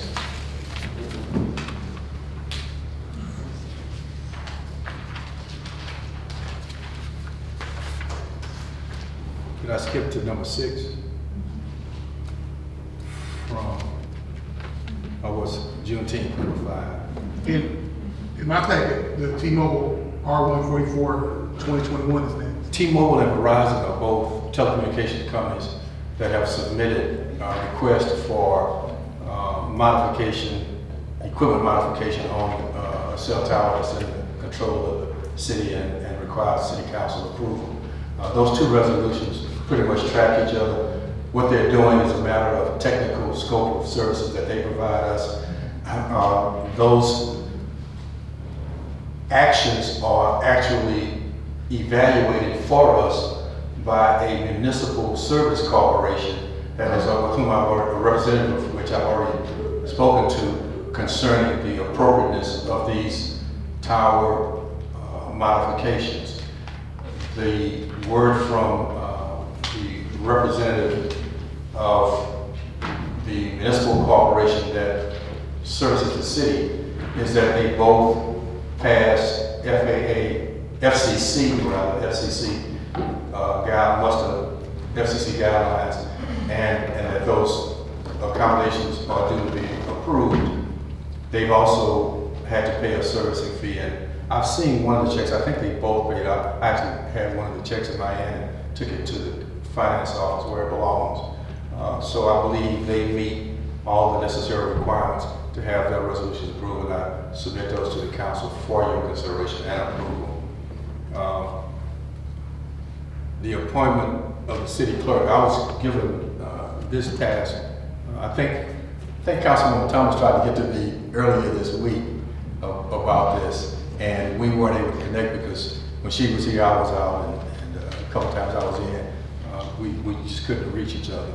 But that was an action that needed to be taken by this council as part of its statutory responsibilities. And it generally happens at the organizational meeting or at a time immediately after that that's most appropriate. The council has been presented by me resolution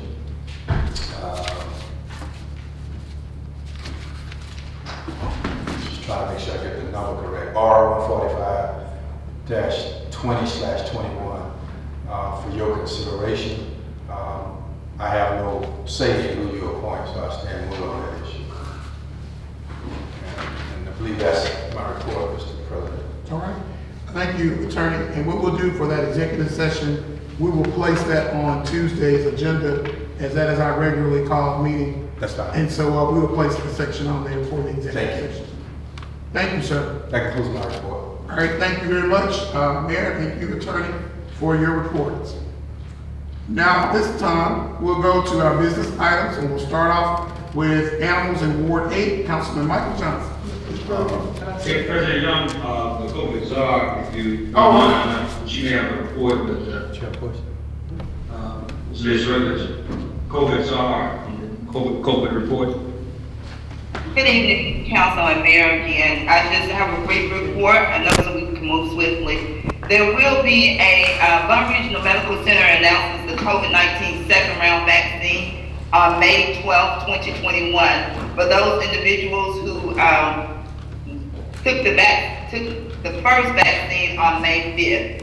So you can report to the hospital and from 8 to 1 at the medical office building tower, first floor classroom building in order to take that second part.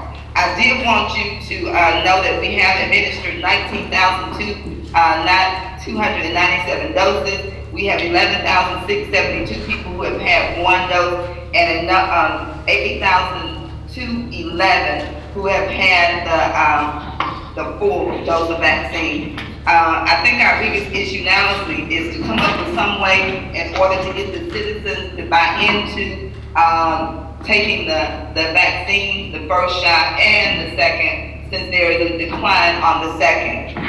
There's been one death since our last meeting on 4/27, and there is, in the last 14 days, there has been 23 reported cases of COVID. Thank you so much, and you all have a good evening. Thank you, President Young, just a couple of announcements. One is an update on that filming request. The reason that when we got that this evening, the thing that concerns us is the fact that the dates requested for the filming is the 10th and the 11th. That's Monday and Tuesday. So that's prior to your meeting. And so unless there's some opposition expressed this evening, I would go forward and get all of the appropriate departments, planning development, police department, etc., to sign off on this, and we'll bring it back Tuesday for ratification and affirmation. Any objection in the council? Any objection? No objection, Mayor. We're just waiting to get it back and get retroactive on Tuesday. Thank you very much. And finally, since the governor has extended her safer home order, I want to have the order that we have in place really does not require any changes as far as I'm concerned, but I would encourage the council to consider extending it because at this point I've just come to the conclusion there is no right answer to this issue of COVID. Either answer you give is wrong. And so since that being the case, I'd just like to continue to err on the side of caution. We're not out putting people in jail and fining people for not complying, but at least we have teeth because of the council's passing of the ordinance. There's some teeth to enforce if there's any, just blatant violations. But I will bring that back also for council's approval on Tuesday. Thank you. That's all. All right, I think Councilman Randolph had something. Yeah, what I was gonna say, I'm trying to speed up the process here. Councilman, be mindful, if you're gonna speak the long version tonight, don't speak it to me. Amen. Amen. I'm for real now, because you're gonna speak the long version tonight, don't speak it to me. Or you can do it tonight. It don't matter to me, but I'm just saying, just give us the short version tonight. How about that? Very good words before we go into the business items. And especially with it being 7:34 p.m. I think those are timely words. Councilwoman Thomas. Can I respond to that, what you just said? To me?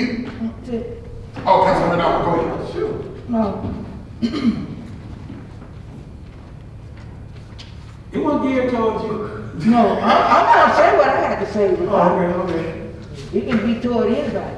Okay. Well, when it's dealing with, business, that are items that we haven't discussed, like we have a work session now, then you might get come back Tuesday, somebody else added on the list for us to vote on. So you have to, when you be mindful of what you say, tell the council people that don't take the long, if it's gonna be the long, you don't time it on we trying to conduct, city council business. Thank you. I do believe it's best practice, though, that we only act on the things Tuesday that we talk about and discuss on Thursday. I think that will save time on our Tuesday meeting. That's what we have a work session for. And so I believe that it's best practice for this council, and it's in our rules and procedures. That everything, the only things you're supposed to bring up on Thursday are the meetings on Tuesday, are the things that you talk about at work session. So let's be mindful of that, and let's still be efficient with our time tonight as we go through all of these items. So let's get started. Let's start with the animals and Ward 8, Councilman Michael Johnson. I'm gonna show you how quick it should be. All right. All right, well, my only problem I have is President and Mayor, I get a lot of calls on Ward 8, we have a lot of horses out there. And we do have laws in place with the horses. And the horse is supposed to be 1,000 feet from a resident. And they're supposed to also, they ride in the city, they're supposed to have diapers, what we call diapers and bags in the back. And none of that is being done. I called the city code enforcement, and she told me to call the animal control. I called the animal control, he told me to call the code. And then I said, well, she told me to call you. And then it went back to, I need to call the policeman. So I'm trying to figure out who I need to call, because this animal is at this lady's house. She said she can't sit on a front porch because of the smell. Now, the wintertime is not as bad as the summertime. So, and I understand and I get this call 2 or 3 times a week, and right now I'm trying to get this thing taken care of. And one thing, they're in violation because they read at the rest of the house when the animal need to be brought out. So I hope the mayor can be able to get a chance to talk to the code enforcement, police officer, and I've seen the police officer see the kids riding a horse, and when they stop them, that's a law we got in place. We voted on some years ago, Sam, I think about 4 or 5 years ago, that they got to have a bag on when they're riding the city limit.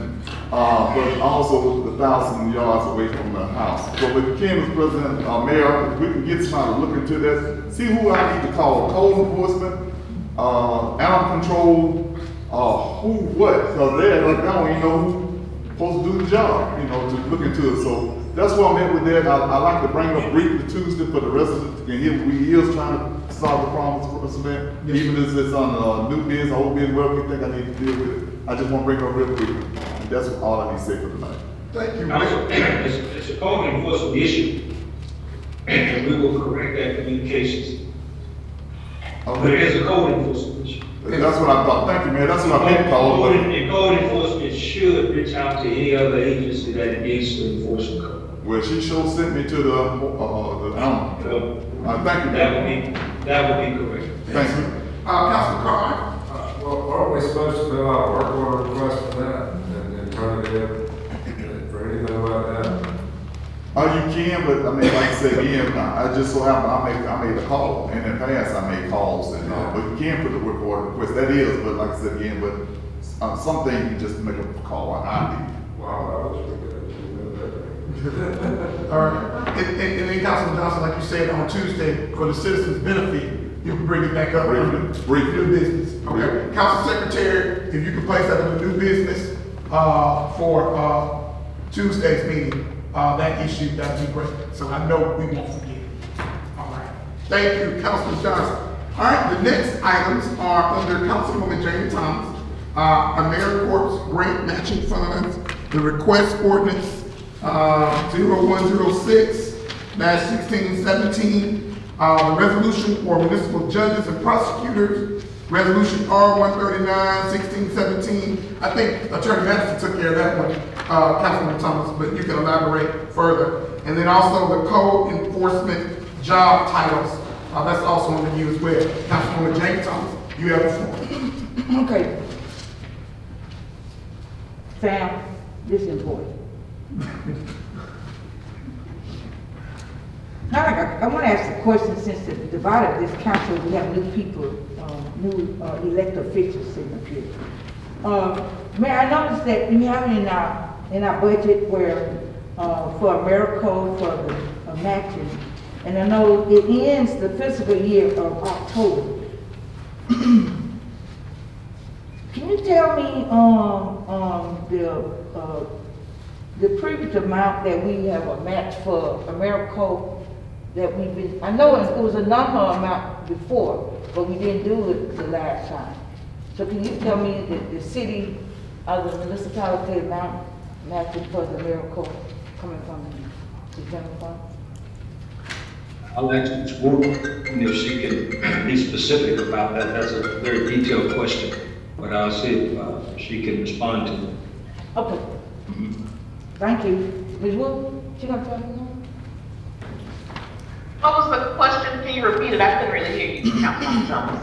I would like to know, in our budget this year, for the budget that the mayor had, previous, that we just got, we have AmeriCorps in there.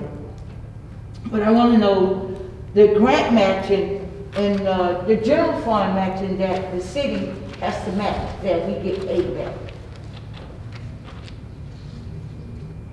I can't hear her clearly, Mayor Perkins. Can you repeat it? She's asking about the matching requirements for the AmeriCorps grant, and I'm thinking she's asking, is it in this fiscal year's budget? I think that's what she's asking. I hear, but I don't quite understand the question. I think that's what she's asking. That's the question. Well, the AmeriCorps grant match is in the budget under the grant match fund.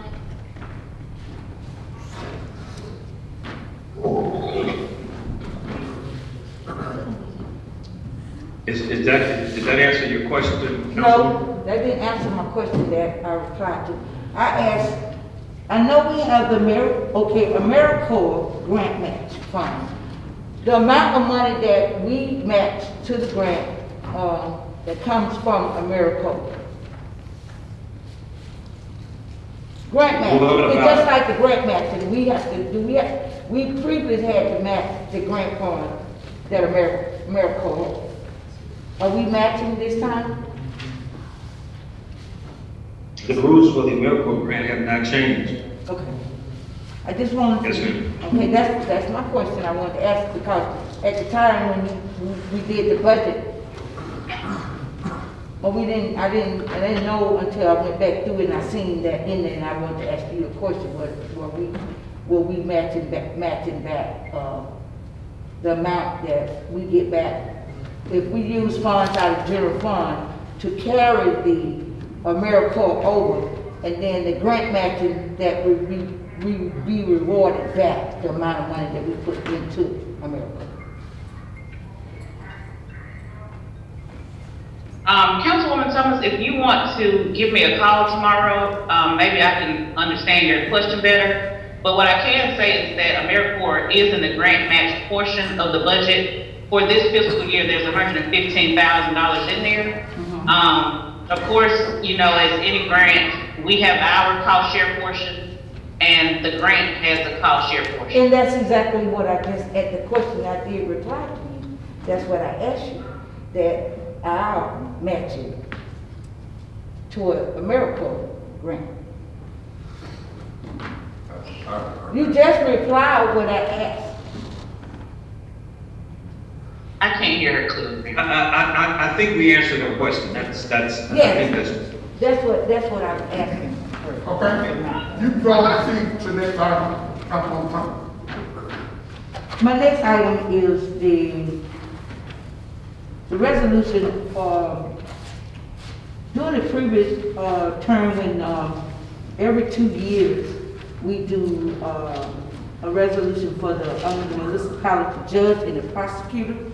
For the last 2 years, prior to the last 2 years, we did not interview, we did not follow up at the end of the 2 years. And now we're in the first part of the fiscal year of 2021. this is something that falls up under the body of the council. And I wanted to, since we've been having all of these problems over in the municipality judicial branch, that we, as the body of the legislative branch, this is something that we must look into and take care of the procedures that we place in this ordinance. Because it has been, everybody's time is up over there, except Mr. Wooten. Judge Wooten is the only one that has the time is not up over there. And also we lost a part-time prosecutor, which was Vanetta Perkins. And I would like to know, since we lost Vanetta Perkins as the part-time prosecutor over there, do we have another part-time prosecutor over there in the judicial branch? Attorney Madison, can you I can answer that answer question? that. Please, go ahead, proceed. There is currently one prosecutor in the city of Selma Municipal Court. His name is Kiyarda Lowe, L-O-W-E. Mr. Lowe is a recent bar admittee. He asked upon finding out that we were going to only have one prosecuting attorney, if he could meet all court appearances as prosecuting attorney, but receive the salary of both prosecuting attorneys. I took that request to the mayor, and he is now receiving $1,000 a month to work all of the dockets in the court. Before, the prosecutors were working half of the dockets each month. There were 2 part-time prosecutors working half of the dockets. Mr. Lowe is working all of the dockets as the only prosecutor. He's a new attorney, he has the time, and he wanted to do the work.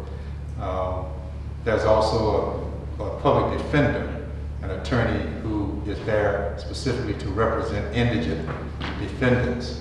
Her name escapes me right now, but I've met and talked with both of them. They're at work in the city court. Can I ask you this? With the ordinance that we have in place, how did this position, without knowing the body of the legislative branch, knowing that this had taken place over there in the judicial branch? Because remember the last 2 years that we did have someone over there, and the last of the year when we lost the part-time prosecutor. And from that, this is what happened when we don't do what the orders that we have on them. Because I don't think none of this legislative branch know that there were another person was in, and you was just saying you had in the process of another person coming in.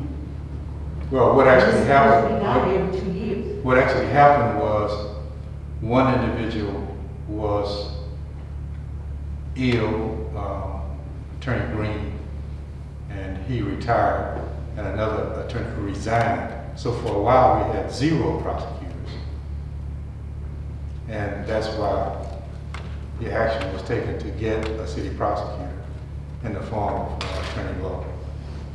Attorney Madison, President, please. May I put a motion to the floor? Not the motion. May I put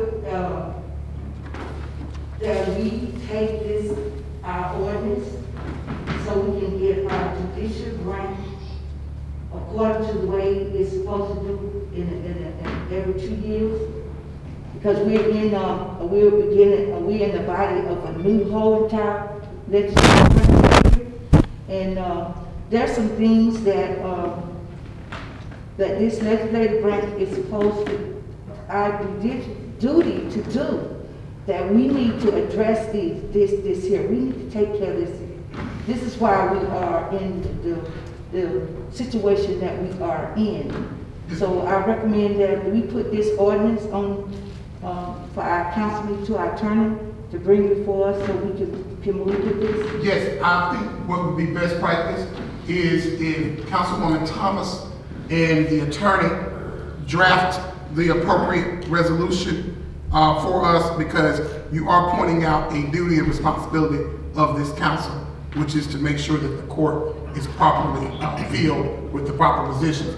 So if you and Attorney Madison can get together and get the draft the resolution, then we'll take it up on Tuesday, at Tuesday's meeting. The ordinances referenced, I've actually already undertaken to review. I brought it with me tonight, but I would be more than happy to follow the president's suggestion that Councilwoman Thomas and I talk. And for clarity purposes, you and Councilwoman Thomas definitely get together on that. And Councilwoman Thomas, if you could report back to the council before Tuesday to let us know that that resolution has been satisfactorily prepared, I think that would be good. All right, I think I heard Councilman Randolph first, and then we're gonna go to Councilman Carmichael. I was just gonna ask, dealing with the prosecutor, the council, we've been voting on the prosecutor over there. I know about the judge, but I don't recall the prosecutor. The judges are appointed by the council, Yes. not the prosecutors. Here's your own ordinance that was done by the former council, that when we were sitting up here with this. Here it is right here. Cause what I'm just saying, I was asking a question, I don't Yeah, recall that's right. prosecution. Now, here's your. Is that One 0106? was done 2017. Okay, is that 0106, 1617? That's a public defender, right? No, not here. This is the ordinance that was done. It was done 2017. 0106, 16/17? Yes. That's the one I'm looking at right here. It was done by this body of the former body of the council. I understand, and I think the president's admonition is a very appropriate one under the circumstances. Yeah, I think that's the appropriate remedy for this, for you to get together and have that prepared for us to act on Tuesday. Because that is something that we must do, is make sure that our judicial branch is adequately filled. So, thank It you. was done by, we voted on it, it was an ordinance put in place 2017. We got it, Councilwoman Thomas. Yes, ma'am. All right. And it was done, can I say this? No, go ahead. It was done, we did the interview on the public safety at the time. And it was Susan Youngblood, me, and Corey Bowie, the president, were over public safety where we did the interviews. We interviewed all prosecutors, we interviewed all judges. We done it right here. And everybody, the people that got those positions, we gave Judge Haygood the position. We gave, we had another prosecutor that we put the two fallen prosecutors, the present prosecutor you're talking about right now, that are ill, they were there, and then we got Vanetta Perkins as a part-time prosecutor. This was done 2017 by the body of the former council members. And we agreed to do every 2 years, it's a 2-year term, that we agreed that every 2 years that we would come back and redo it. And we haven't done it since the last 2 years because we did not do it. And this is what we're talking about now. We make our own ordinance, but we didn't carry it out. And that's why our judicial system is in some of the situation we're in. And that's why I had to bring this before the new body of the council, because when an ordinance that the body of the council has voted on and agreed to carry out this, we're supposed to carry out what we agree on. And the new members appreciate it. And that's why I wanted to let the new members, it would not be fair for me as a part of the legislative branch and not give y'all an update on our duties of where we supposed to appoint and place people at. And you're absolutely right. That's the only reason I brought that ordinance tonight, because you suggested it. And when I saw it was on the agenda, I didn't report on it. But Council President has asked that we meet, and I'm saying, I'm glad to do that, and we can bring back information to them by Tuesday, I'm sure. Okay, and then we can proceed with the next item. Okay, I got a question about that, I'm sorry. So just for clarification purposes, all these positions that we're talking about are council appointments? Excuse me? For clarification purposes, all the positions that we're talking about are council appointments? All the positions that we're discussing here are council appointments? There is some dispute about that, is why I want to talk, and the Council President wants Councilwoman Thomas and me to talk. There is some dispute about that, Councilman. Okay, all right, we're gonna clear that up Tuesday. Exactly. Okay, thank you. All right. Wait, Oh, sorry, go ahead. Never mind, go ahead. You sure? Yeah. All right, go ahead. Go ahead, Councilwoman James Thomas. And also, I wanted to,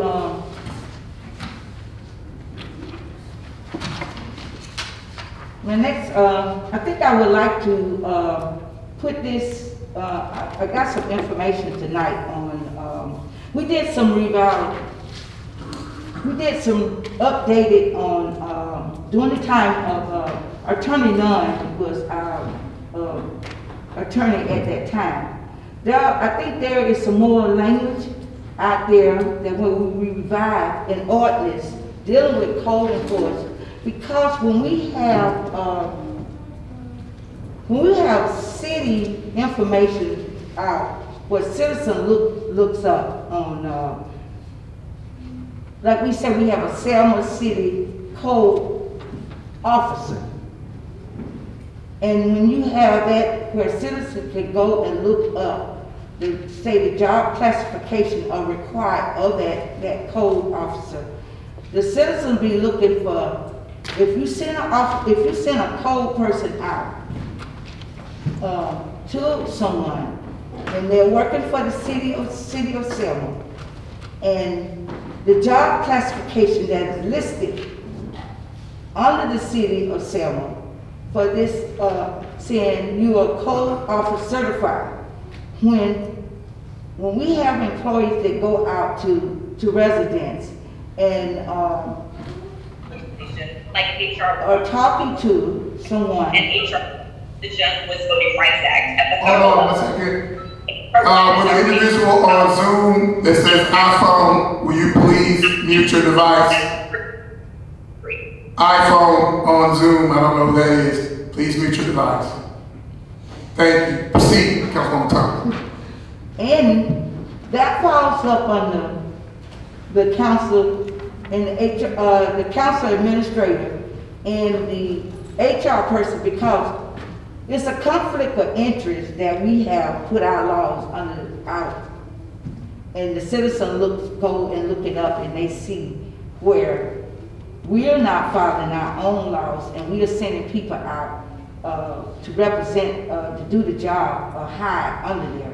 And when they get to filing complaints and want to file a complaint, then they call you and ask you, say, well, did you read your city code officer description and what they're qualified for? And I say, yes. And I say, we do have an APO officer, but at this time, our APO officer has retired. But we have 2 other employees that works up under the code enforcement. So my thing is this, I could not explain to them until I looked into it more and asked. And I asked the question, are we making our own ordinance and laws and putting it out there for citizens to look at? And then when we can't explain a job description of a classification of the employee that works there that you don't see in your personnel handbook, description of the job. And if you say required for an APO certified officer to be certified, trained, and sworn in, it's different. But when we have to have another name or another classification if we have 2. I'm not against it, but when you put us out there as a legislative branch that we put laws out on the book, and citizen looks at it and they have questions to ask you, you got to find out which way are we doing right? Are we breaking our own law? Or are we doing what we're supposed to do as the legislative branch? So I wanted to put this under the administrator, and I wanted it to come back and ask Mr. Nunn, how did we revise anything in that ordinance that can clarify, that would protect us with our own ordinance that we put out as a job description of an employee. So I would like to put a hold on that. I wanted to ask Mr. Nunn, get back with him, did we do anything during the time of when he was here? Did we revise the ordinance of that description? How did we come up with to where we at now? Yes, ma'am. Go ahead, Councilman Carmichael. I just want to add, I think Auburn DEI should help us with that, when they look at that department and the job descriptions and all that stuff. I think we should get some clarification there. Councilwoman Chris Thomas, you want to add anything with Auburn G? Well, I did reach out to them, and they stated to me that, the work that they're actually doing, it probably won't be finished until the end of September. So, if it's something that we need to do now, then we'll probably have to do without them. So, for this time, as Councilwoman Jenny Thomas said, we'll refer that, what her statements, that matter to the administrative committee as well. So, we'll look at that under the administrative committee, Councilwoman Jenny Thomas. Thank you. Okay? All righty. I think that takes care of all of your items. Councilwoman Thomas, and now we're to our other Councilwoman Thomas, Christy Thomas, requesting a list of all boards and board members' names and term, update on caveman on Oak Street, a huge pothole on Hampton Road, Regis Square, and Campbell Apartments issues. Councilwoman Christy Thomas. Good evening, Council and Mayor and all citizens. We've been discussing all our different boards, so I would like to request a list of all the boards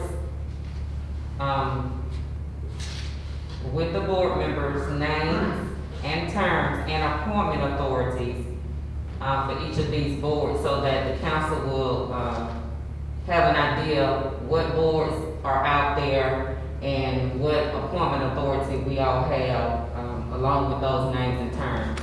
So we can kind of get it, and we'll be on the same page as to when somebody's term is up and when it's time to reappoint. I think that's excellent. Okay. The second thing, if I can get Mr. Hicks to give me an update, Mr. Hicks, and probably, I'm not sure if our engineer is on, Mr. Hicks or the engineer, to give us an update on the cave-in on Oak Street. I don't know if Ray is on, Meredith is on, but I talked to them today.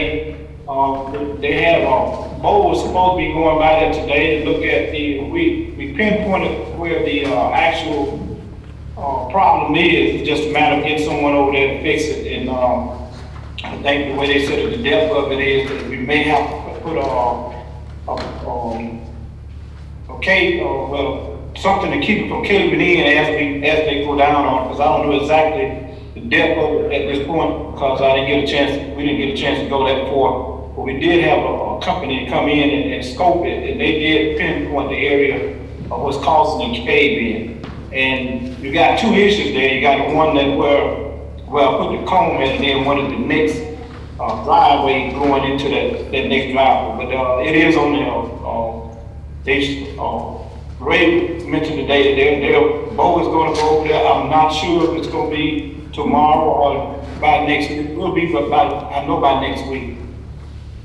Okay, did they mention whether or not, because I know previously we've had this cave-in to happen at least twice. Did they mention possibly that this could fix the issue?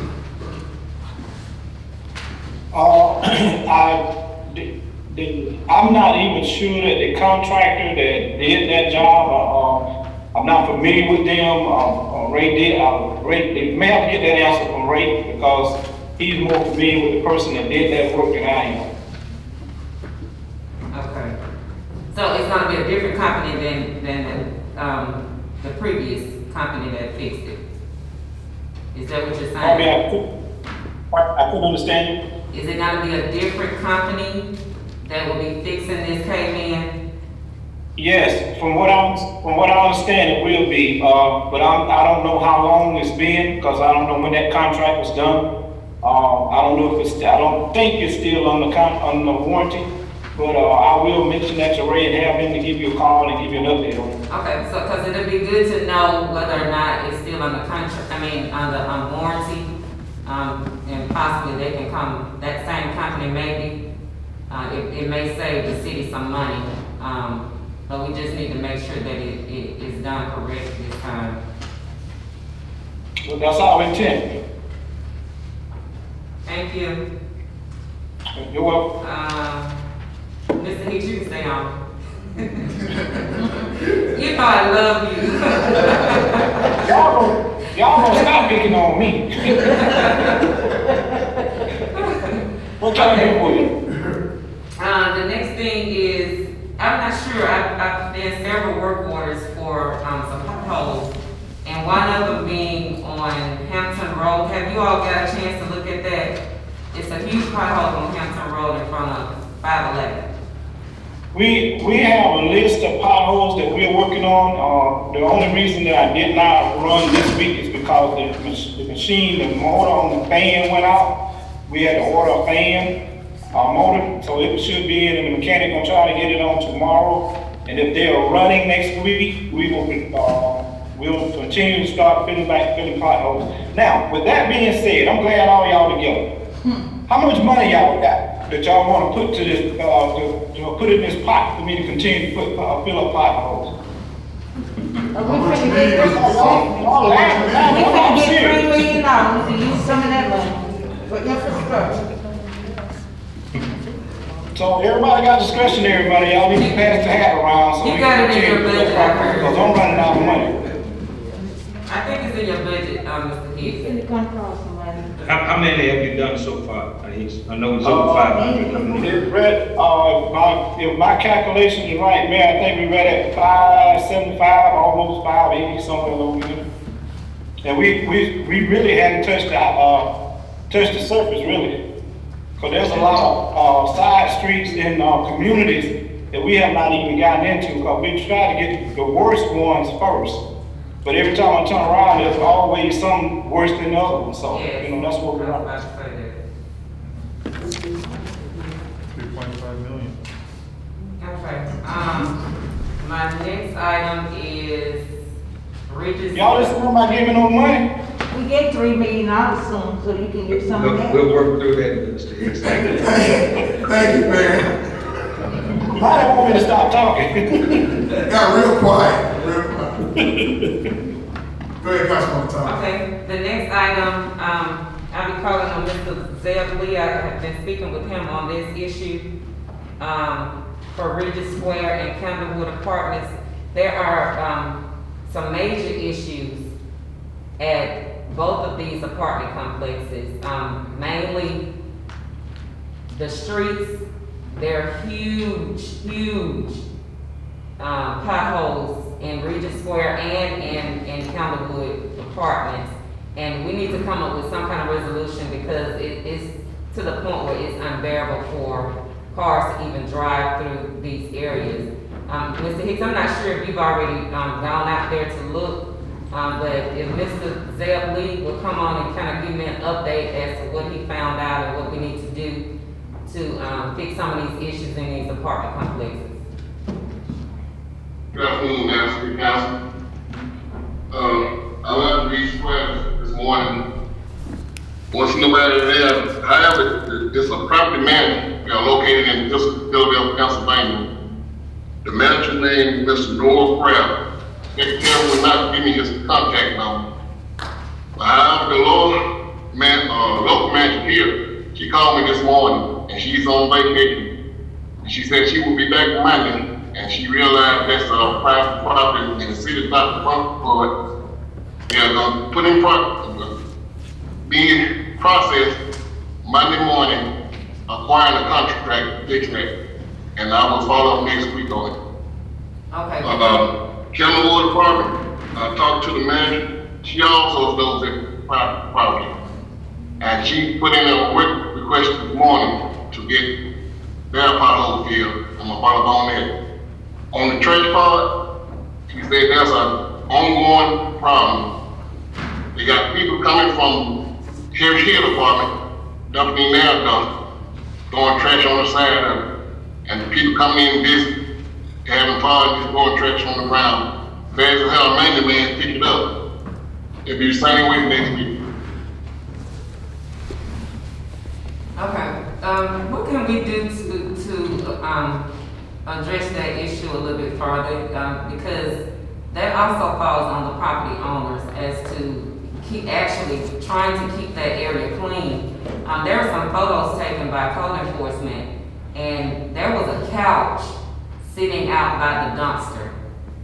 And I'm not sure how long it had been there, but as the manager or management of that apartment complex, seems like something that they can do to correct these issues. Can anybody answer that question, Mayor? Well, there's a lot they can do. It's their private property. They could put a fence around it, gate it up. They can do a lot of different things. They can put their own surveillance up and file a report, file a police report. Now, there are a lot of different things they can do, and those things on their private property, we cannot. So, Councilwoman, I genuinely understand the concern. I think Councilman Carmichael got the brunt of it when he put those dumpsters out. People just gonna dump until we get these garbage things straightened out.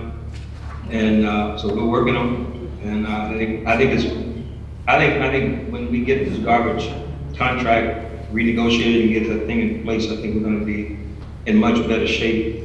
But right now, what we're doing now is we are, after we had Public Works to go out and do the cleanup, and pick up all that garbage, and I think all of you know that your garbage in your wards was picked up. Once we did that, we did engage law enforcement, and they are trying to catch these people who are doing this dumping. And, you know, if I have my way, we're gonna put the pictures on the front page of the paper. You know, if I have my way, but the lawyer may have a different opinion about that. But we are literally trying to catch these folks. But I would encourage them to actually do more in terms of securing their own dumpster. Okay. Could a letter or something be written to the property owners requesting some of these items to be taken care of? Absolutely. It can be done through code enforcement. We can do that. Yes, ma'am. Okay, thank you. Wait a minute. Councilman Gomes. Go ahead. Yes, sir. I have the contact number for the local manager to the apartment. I'll forward to you tomorrow. And she said she'd be willing to work with you on anytime. Okay. That'd be fine. 530 Hampton Road. I put in a work order for this as well. This will fall under Public Works. In the back of that property, there's a huge ditch. And I guess it may be the sewage drainage. What can be done? What can we do to take care of this issue? Because it's been sitting there for several weeks. I'm sorry, I didn't hear exactly where you said this is now. 530 Hampton I'm Road. sorry. Go ahead, Councilman. 530 Hampton Road.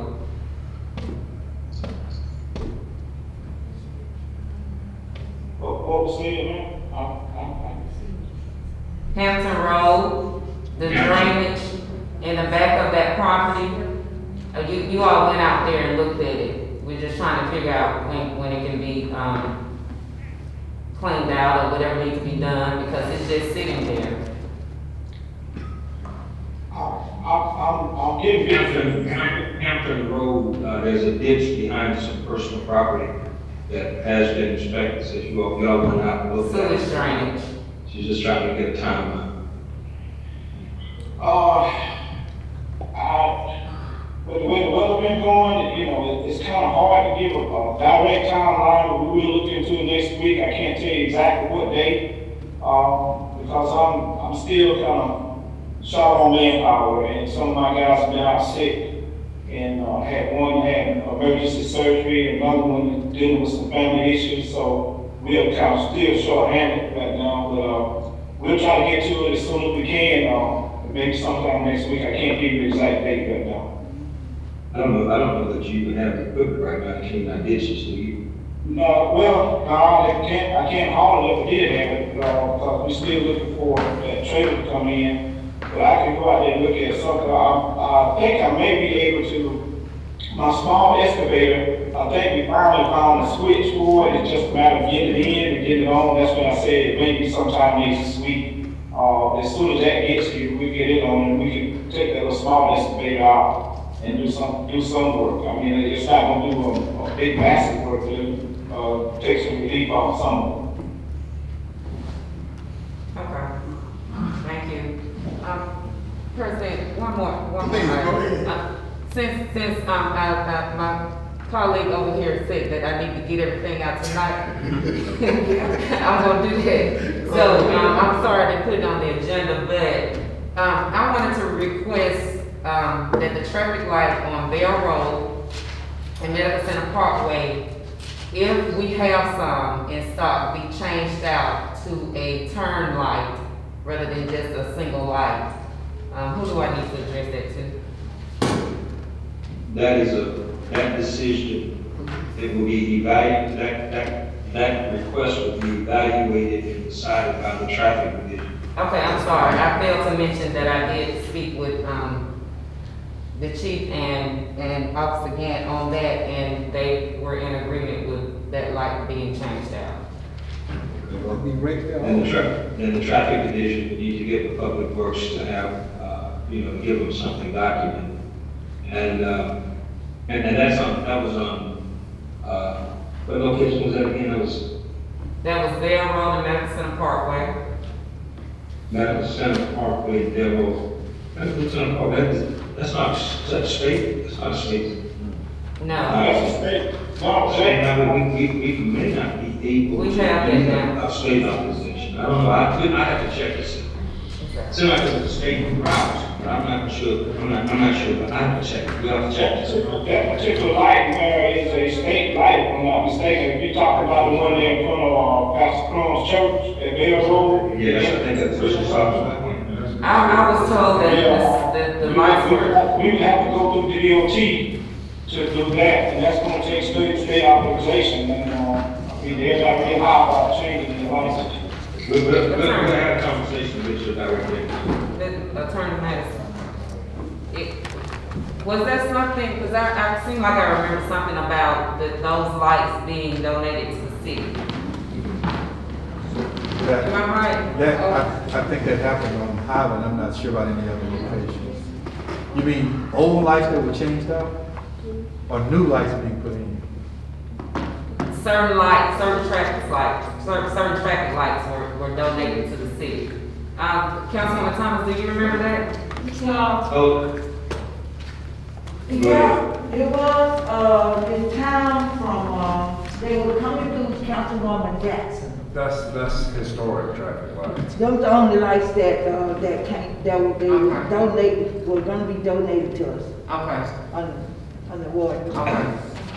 And those lights, we really are just having a lot of trouble trying to find parts for them, and trying to maintain them. And they are really rapidly dying a slow death. We try to maintain them, but it's really a problem. All right. Thank you, Mayor. Thank you, President. Thank you. I'm done. Thank you, Councilwoman Thomas.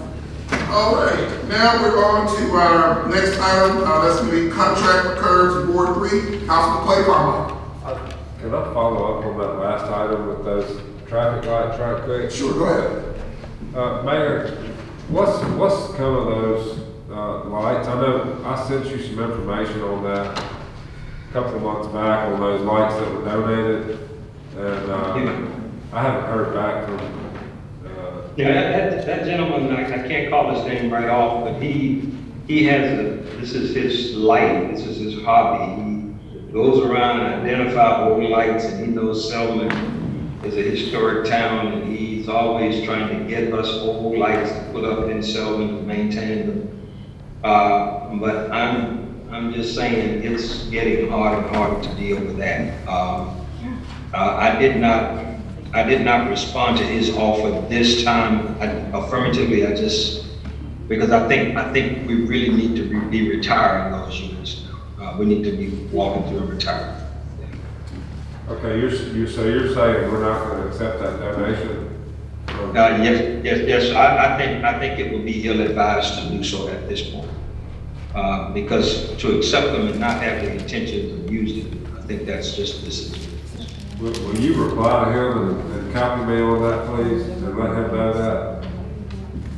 Well, I'm sharing with you my thoughts right now, Councilman, and like I said, I had not directly responded to that email yet, because I don't, but that's the direction I'm heading. Okay. All right, the curbs in Ward 3, that's, something I sent y'all, I sent the mayor, I sent, Henry Hicks, well, I'm pretty sure I sent to Attorney Madison, I put it in everybody's box. So everybody's aware of what I'm asking to be done, and I believe that it needs to be in Attorney Madison's hands to get a contract written up, kind of like in previous situations. Is that correct? Well, the drafting of the contract is always in my hands. The question is the process for getting, depending on which department is involved, at the mayor's consideration. Well, explain yourself there. I'm sorry. The contract drafting is always in my hands, but which department it emanates from is a matter of what work has to be done, the scope of services. Okay, and that, You're saying it's curved. that outline. You're saying it's curved. It's curved. Yeah, the quote that I've given everybody is the scope of services. Yeah. Yeah, it's pretty clear. I have to sit down with Mr. Hicks or whomever and send it to the mayor for presentation to the council. Okay, Mr. Hicks and Mayor Perkins, did y'all get my email with that?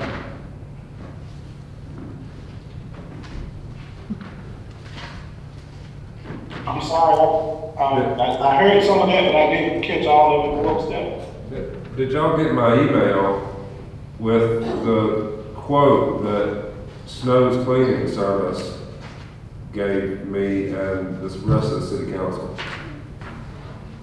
Yes. Yes, I got the email.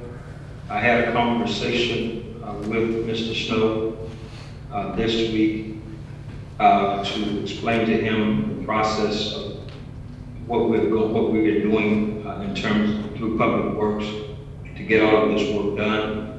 And he agreed with the approach, and that's where that is right now. It is challenging, to say the least, to try to get all the special projects done and try to get all this match work done.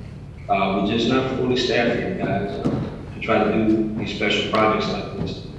But I will, when I talk that's the conversation I had with Mr. Snow about initiating contracts through council. That is just a practice that really is just not good for the city. And we're looking at it as a work order and not a request for a contract. Look at it as a work order? Is that what you said? Yes, sir. You mean for me to put it in for Public Works to do it? Yes, sir. We're looking at it as a work order versus a request for a contract. Okay, can we look at it as a request for a contract? I mean, can the council vote on it and can we vote for Attorney Madison to create a contract so we can get this done? Because I've talked to Mr. Hicks, and it seems like they didn't have the manpower to do this, and this was something that was gonna help them out. And I mean, I know y'all are having trouble hiring, and so I'm just trying to get these curbs cleaned up. Councilman Carmichael, Mr. Mayor, excuse me. I have a discussion tomorrow morning with attorneys from Sorority. One of the key topics of discussion is contracting. That was made in the BMSS report about the same thing. What I've said earlier was not a dodge, it was not my being evasive. It's a question of procedure in terms of the contracting mechanism in the city of Selma and what's right or wrong with it, good or bad, lawful or unlawful. There's nothing wrong with the council approving contracts. You have to. We can't do anything without council approval of a contract. But in terms of negotiating, deciding who does what work, I even had a council member request of me last year to name him as the supervising agent of the city of Selma in a contract. I know you're not asking that, but what I'm telling you is, but see, we may have different ideas about what negotiation is. So what I'm saying is, I've got a piece of information I sent to the last council, and I've said this probably twice now. I'll do this tomorrow morning. I'll send to the entire council information on contracting from both the Attorney General's perspective, the Office of Public Examiner's perspective, my perspective, and the council's perspective in terms of your own procedure as set forth by the previous council, that I would hope to illuminate and clarify what we're doing right and wrong with contracting. And I'll be open to every question, any question you have about that. I can get that to this entire council tomorrow morning. Right. And have it ready for discussion Tuesday. So as I understand it, outside of this body right here, I'm just a regular citizen. If you show me a statute that says the council can execute, negotiate, do anything with contracts other than the ordinance which says the president of the council could sign when the mayor is absent, fails, or refuses to sign, then I'll be all on your side. Until then, we have some serious questions about the process of contracting. No, I agree with you, clear process. I appreciate you doing the work that you're doing. But as I understand it, again, outside of this body right here, I'm just a citizen. So I mean, that's the way I'm told about big municipalities. That's why I have to request in a public meeting as a body for documents, even just something as insignificant as documents. Yes, go ahead, Councilman James Thomas. May I speak to Attorney Madison? May I say this now? And I'm gonna say this to the whole body of the council. That's why you don't have to assume what your legislative branch allow you to do. You are the legislative branch, which you can contract. You can contract. It's in the legislative law that the council member can contract. If he's asking as a representative in his district that there's some work that he needs to be done, he doesn't have to beg. You got 3 branches. You got the executive, you got the legislative, and you got the judicial. And each branch is a difficult duty to serve. We have our duty, says what a council can do, what a council requires. In each way they say it says that the mayor is to execute the contract. It does not say in this book where that we are supposed to lay out a scripture of what the mayor is to do. We're not asking the mayor. That is the mayor's duty to execute. Once a council comes before you as the attorney, and the city clerk, start with the city clerk first. Because if he got somebody to do that work, and that his first step is to make sure that everybody has their insurance, their bonding and license, everything in place before he even do a contract. We elect you as our attorney to represent this body of the council. And this is why we, as legislative body, is supposed to go to training to learn what we can do and what we can't. We can contract. But you are the one that the council has to go through, and then the contract goes to our mayor. And then if our mayor has some questions about the contract, he is supposed to follow up through the clerk to see if everything is in place. We are not working, we don't work for the mayor. We represent, we're the legislative body. We represent the city of Selma. That is our job. And everybody that sits up here should know what they can do and what they can't. That's why the municipality, when you get elected, go get trained. Get your training. And then you will not have to ask you and nobody cannot contract. You can contract. This book tells you what you are, the procedures of what you're supposed to do. We can contract. You are the first one that we come to about the contract. We got all our stuff in place, and the clerk, because the clerk won't let you know, because you got to check with the clerk. And then when you draw the contract up, the contract will go to the mayor, and then the mayor gonna look at it. And then if the mayor got questions about that contract, he's gonna check with Ms. Ivy. He's gonna find out Ms. Ivy, do they have bonding insurance? Do they have bonding and license? Why does this body of this council have to go? We are a legislative body. We should not have to be drilled. We don't have to be drilled. We know how to do this. When we got voted in, we told the people, the citizens of Selma, that we were going to do what we're supposed to do to move our city. When we say that our city is in this situation, our mayor keeps telling us he don't have the workers. He don't have the workers to do what he needs to do. And an elected official don't have to beg to get what the job that they need to do. Because he has found a contractor that has his bonding license, he has everything. We done been through this with the AG office. All of us got documents what the AG office said. We done been through it we done been in court. And we're not gonna have to go through the same thing when the attorney, the Supreme Court, is on document online that you can see. You can contract. I hate to see a legislative person sitting up here keep asking. He brought this before us as the council. Okay. And you know what I'm saying? I got you. Hold on a second. Mayor Purvis, before you respond, Councilman Carmichael was not finished. And so let's allow Councilman Carmichael to finish, and then we'll come back to you, Mayor Purvis. Go ahead, Councilman Carmichael. Thank you. Sorry, I pause sometimes when I'm talking. So what I understand from leading municipalities is we're only active for the city as a body. So outside of this body, every day, I'm just a regular citizen.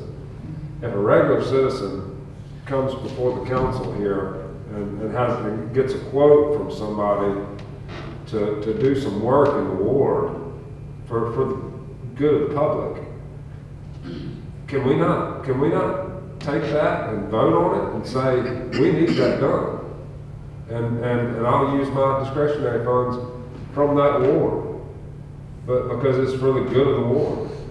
I mean, as a regular everyday citizen, if they were to come, would that be illegal?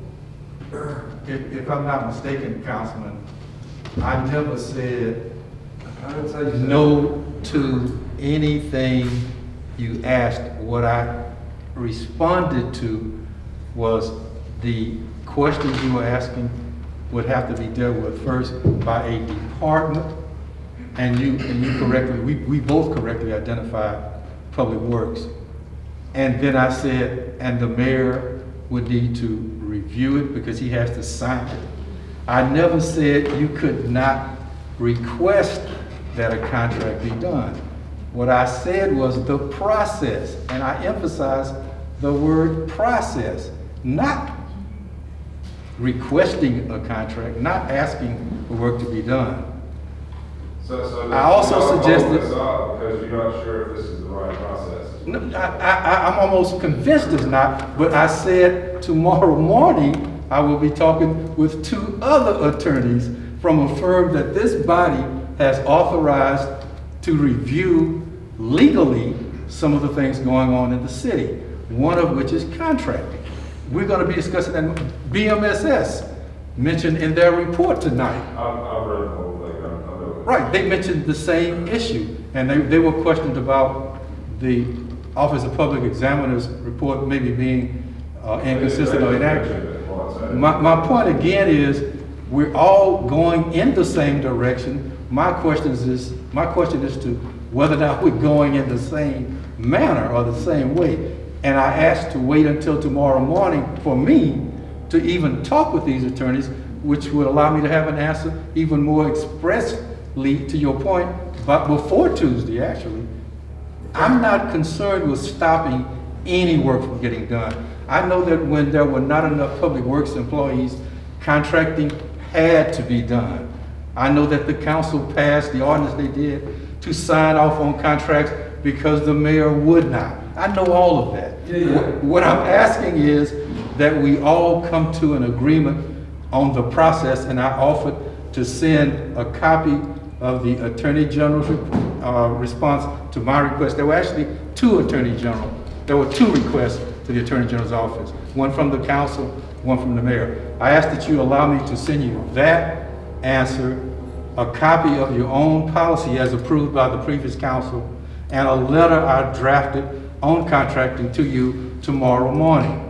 And I would be more than willing to do whatever the council decides. I'm disappointed that when I bring it forward, it doesn't get done. I mean, I've seen others have it done, and then when I bring it forward, it's this is the 3rd meeting I've mentioned it now, and this is the first time I've gotten any explanation, any reply from them, even though I sent an email after the last meeting, like I told them. It just seems like Mayor Perkins. I don't know how else to say what I said prior. Council President Young, I just think there are a lot of old practices that need to be unlearned. They are not correct. And you actually put the vendor and the city at risk if the council continues this practice. I'll give you, I will repeat this example. Let's say each of you have a project similar in scope, and each of you, as you have been doing in the past, award contracts to an individual contractor without bidding. Let's say you do that. And that contractor's total aggregate award amount exceeds the public works limit for bid requirements. You have just caused that contractor to break the law, and the city has broken the law. You cannot continue to do what you're doing without creating these kinds of problems and putting people at risk. And so, no, the council should not. You really need to stop negotiating contracts with vendors and then going into the council as a body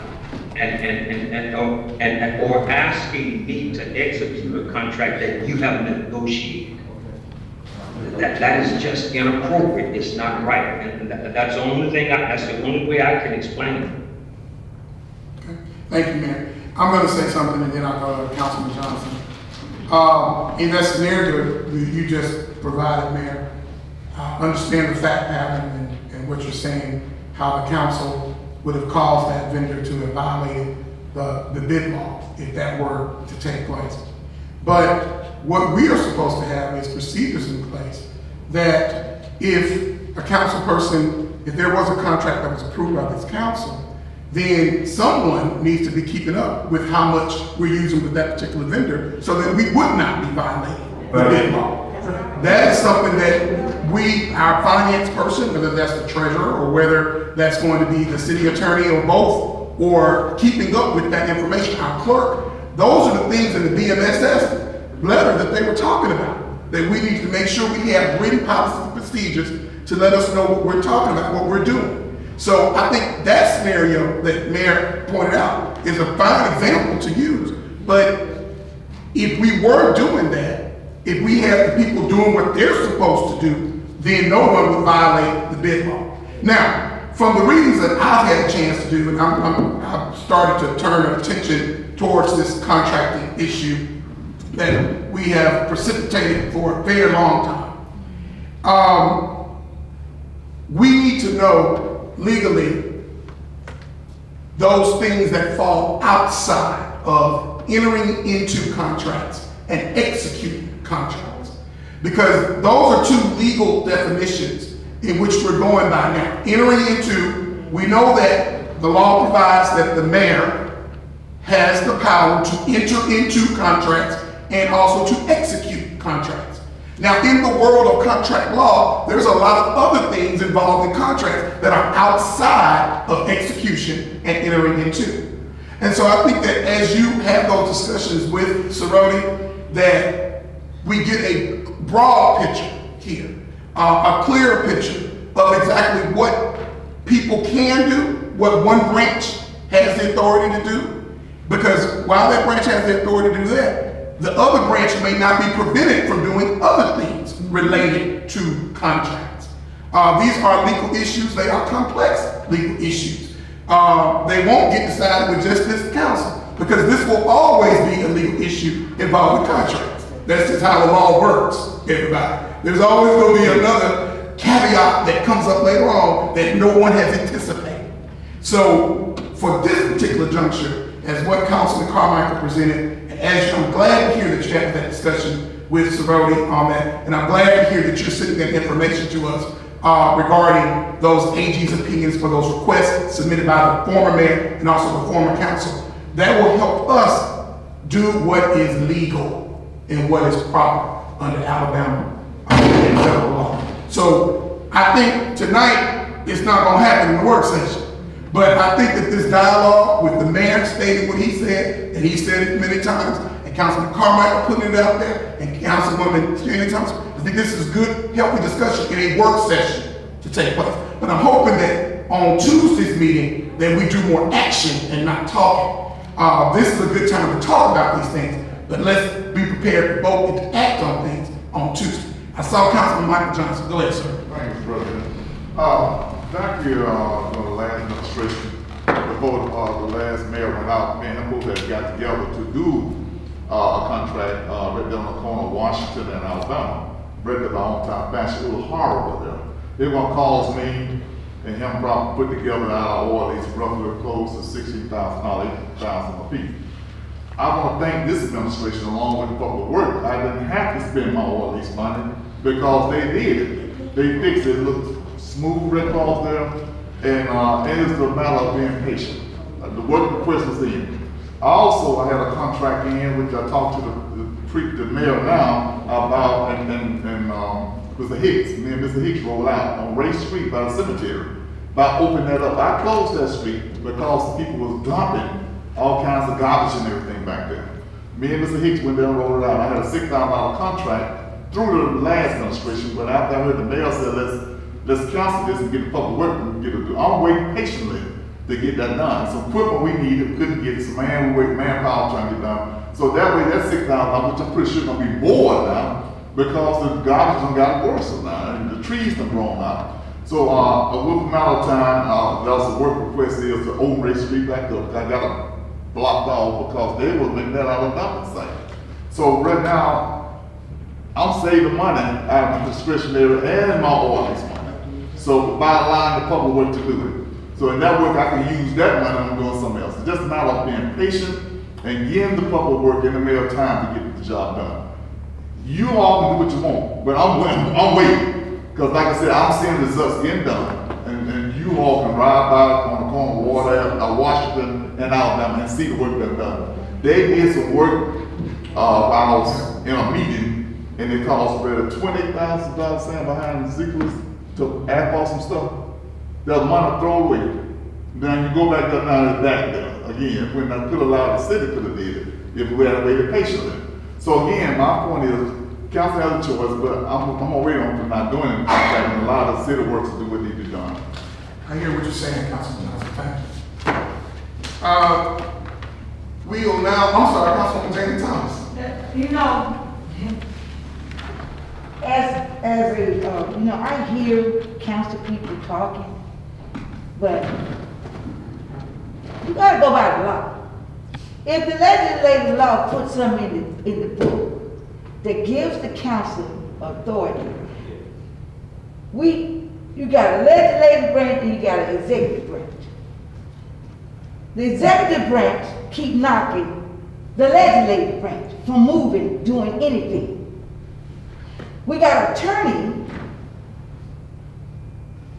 that when the legislative branch asks for information, that important information that will help us put things in place where we are trying to move, we have to wait a priority period of time to get it done.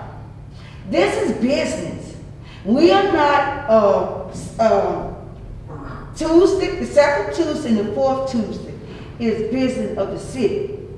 We're here to make sure that things get done. We weren't elected just to come in here and say, well, he fixed this area for me, and when we got another district, been waiting for a long time, just like you said, you got all that asphalt did, but my work order's been in we've been here 6 months.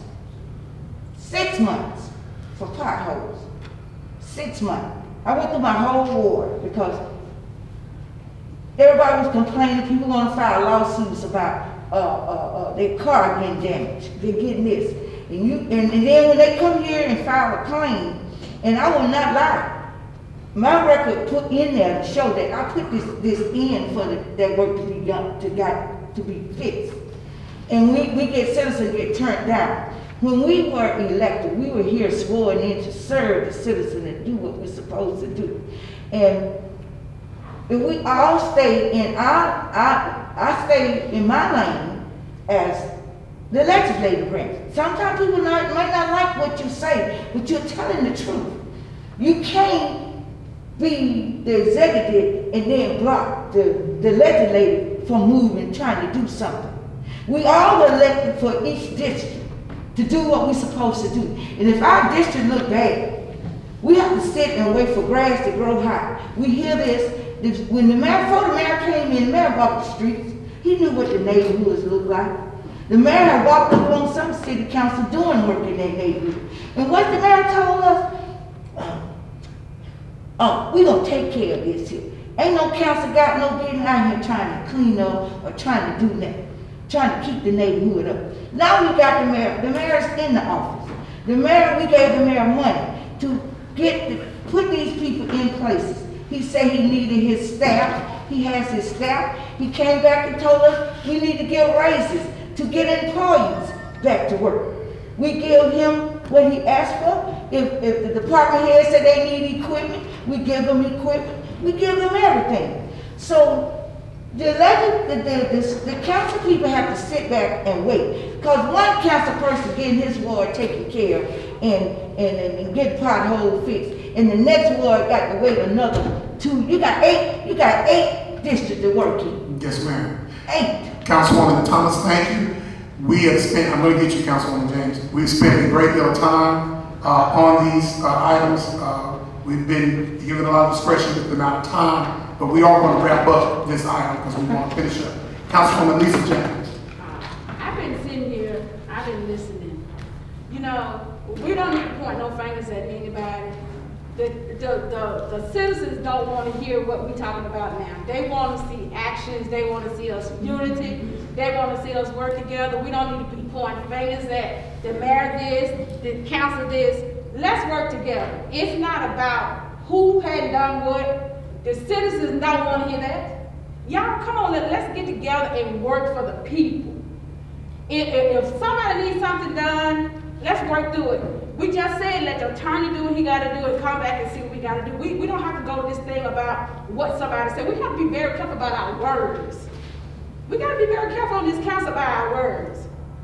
Because people are hearing you, people are seeing you. Let's be careful about what we say. Because we all on this council have feelings. We all have feelings, guys. So we need to be very careful about our words. Because we sitting here saying what we're gonna do. We all said what we was gonna do. We all was in the street saying things what we're gonna do. Y'all, let's be careful. Let's move this city forward. We are staying on issues too long. We staying on some issues too long. Now, you know, I'm not up here trying to debate. I'm just saying my concerns and my feelings, and I'm ready to do what I have to do on this because we're spending too long on one item. Okay, last time, Councilwoman This Thomas. is my last time, and the reason Okay. why I say this. Now, I'm an elected official, and I have the right to speak according to where I represent. I have a district that I represent, I have a district that I care, and I have a district that I bust my butt for. Because let me say what I got to say. You say what you have to say. We're not arguing, we're only talking about our duties as the representative. We are legislative body. And if we can't stand for what we represent, and according to the bylaws of the law, something wrong. And that's the only thing I'm speaking of as the representative of Ward 7. I know, I'm not here trying to please nobody. I have a job. I was elected to serve the citizen of Selma and to help move Selma forward. Okay, thank you, Councilwoman Thomas. We will move on now to our next items on the agenda. I think the MSS, I think you got taken care of already, unless you want to add something, Councilwoman Harvey. Oh, I'm so sorry. Councilwoman James, I'm so sorry. Go ahead. You have two items, 5,000 departmental spending and Adventures Leadership Camp. Very brief. I just want to bring that back up on the agenda for discussion. We can discuss it tonight, or we can discuss it whenever, but I just want to bring it back up on, because we made a decision to do a $35,000 for cars, so, you know, we already went over what we said we weren't going to do. And I'll go to the next item. The next item is about Adventure Leadership Camp. Mr. Wilson came to me and talked with about the youth going to a camp. He said it used to be on the city council agenda. And what I'm proposing, I'm asking the council that each one of us sponsor a child to that camp. And the camp price is $300. And it's a very good camp. And if you know Mr. Wilson, he's very good at what he do with the Boy Scout. And I told him that we will definitely try to partner with him again and try, if we can do more than one, and if we can do two. I would love myself to sponsor two young kids to this camp. And that's all I have to say, because, you know, I'm just moving forward. That's all I have to say. Thank you, Councilwoman James. That was some good stuff. Go ahead, Councilwoman Carmichael. I just want to say we got to be careful about sponsoring individuals. I think the organization as a whole would be ethical, but an individual probably would. So, That's a valid point. Whatever point it is, I'll really That's a work valid however you want me to work with. Good catch, Councilman Carmichael. Thank you, Carmichael. Very good, very Just good. want the money. I hear you, Councilwoman James. All right, and the MSS report, Councilman Mario. Good message, I ask questions. Okay, very good. We'll move on very quickly. My two items, less than probably 3 minutes. First is the budget amendment for council administrative assistant. You all know we voted earlier to do the budget line item for our assistant to make a correction where there was one number that was off in the account number. And so at Tuesday's meeting, I will have that on the agenda for council to approve and make it retroactive. We need to make sure that our council assistant got paid. So we authorize that payment. But we've got to come back at Tuesday's meeting and make it retroactive for the appropriate date it was all about one number. So really it was a scrivener's error, but we'll get that taken care of. I just want to let you know that's going to be on the agenda for Tuesday. And then the next thing, very briefly, the budget amendment for the SRA, which is the Selma Redevelopment Authority. You know, when we did our budget, we had SRA in the budget, and we budgeted them amount this year for $5,000. If you've been paying attention to the newspapers lately, to both the Selma Sun and Selma Times, you'll see that the SRA is trying to do some various projects that they're doing throughout the city. I had a very lengthy conversation with the chairwoman of the SRA, Mrs. Wanda Maxwell. And she said that they had some things that they're trying to do, but they needed additional funding to get some of these grants that they're trying to get. And she said that some of the same individuals that she's working with now have been successful in securing some grants for Brown Chapel and some other historic sites. So these people have a track record of success in getting those grants and some of the other expenses of the SRA. So what I'll be doing on Tuesday is getting a number and trying to bring something to the council to see if we can help the SRA a little bit more out with their budget. I also will be sending you some information on some of the things that the SRA is actually doing right now and some of the activities that they have and projects that they have right now that need the funding to get it done. We're not trying to do anything over community planning and development because this movement, they're doing a great job, but this is in addition to the SRA. And so that is another arm of this city. And many of you know that we would not have the St. James right now if we did not have the SRA serving as a conduit for this city. So we need to make sure that we do fund them. And after that conversation with Mrs. Maxwell, I feel it's in the best interest of the city that we do try to fund them something in our budget from that unallocated amount. So I'll be bringing forth an amount, will not be extreme, but something that we can maybe get them to their budget. Go ahead, Councilman Crawford.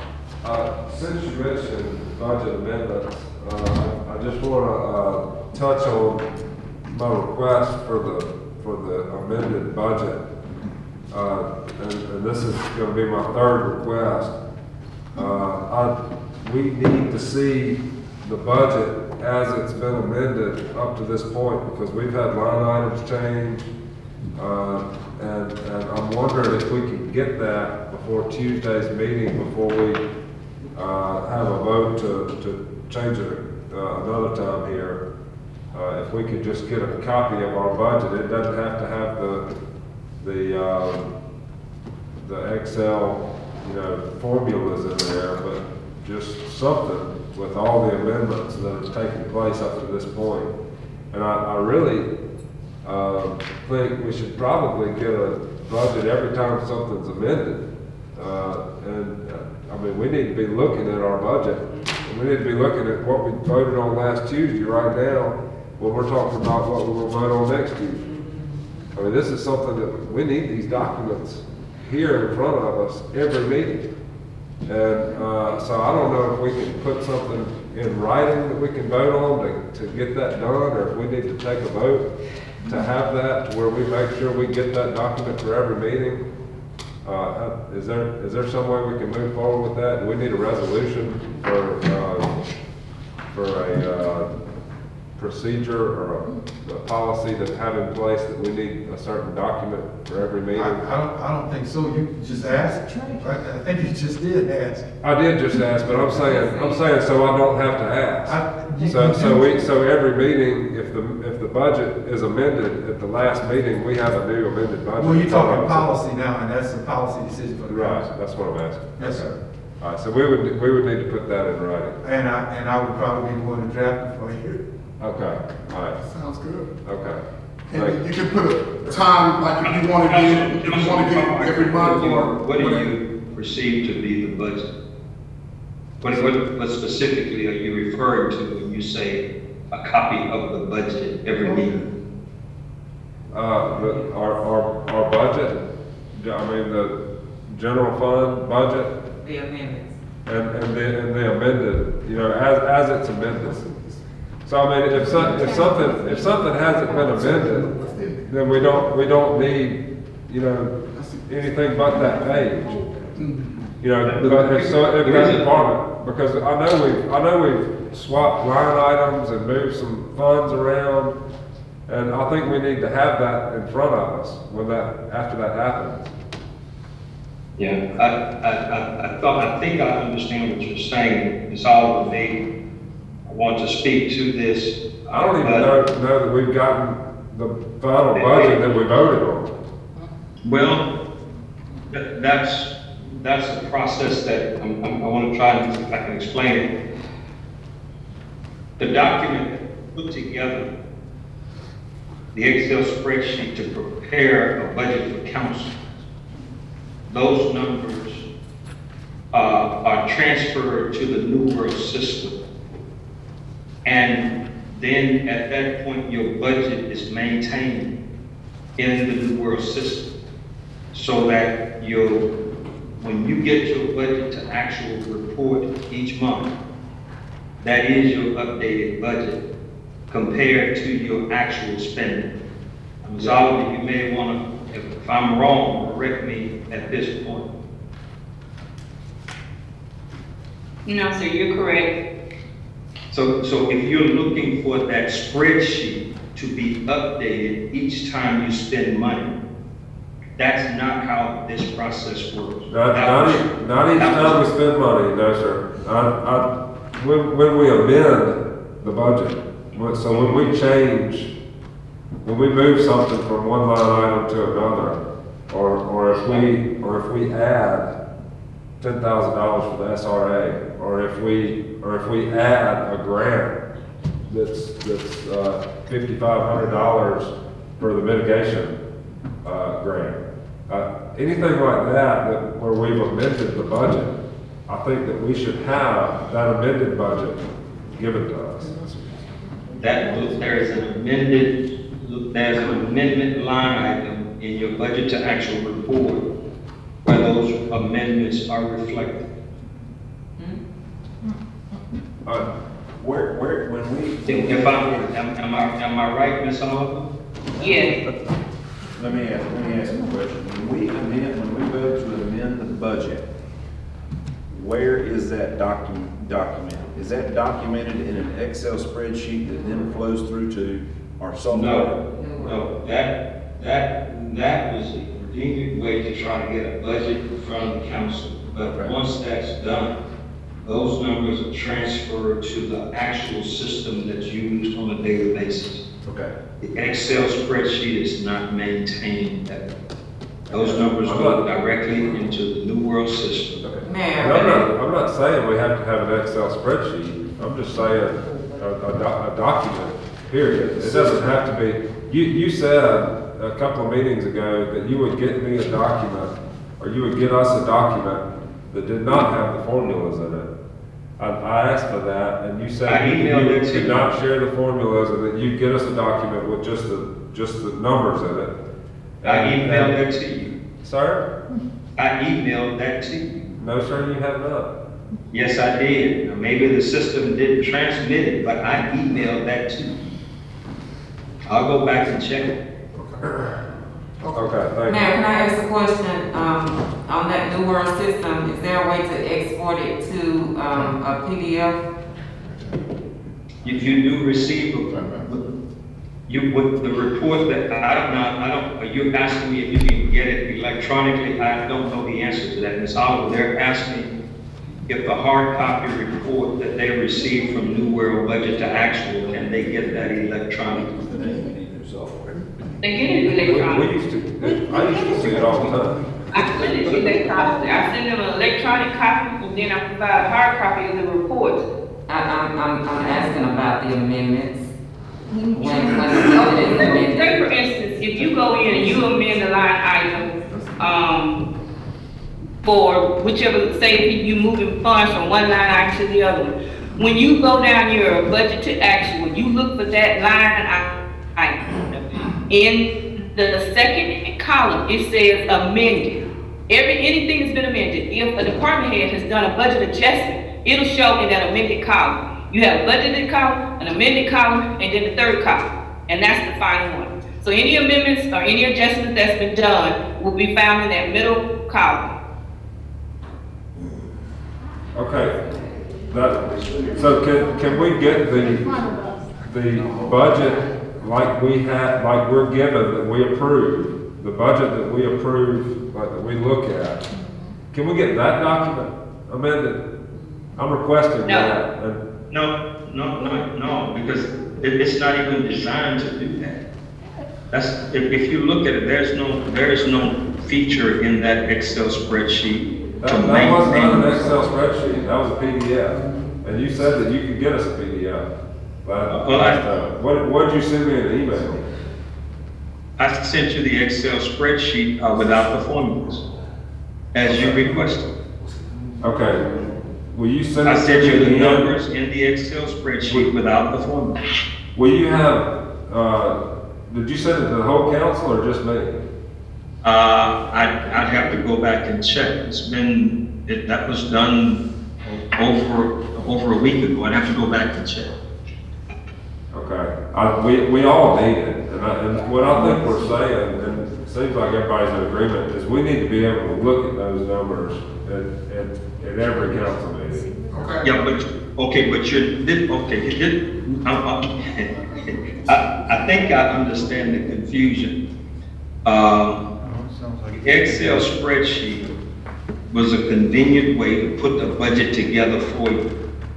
The city of Selma has never used New World budgeting system.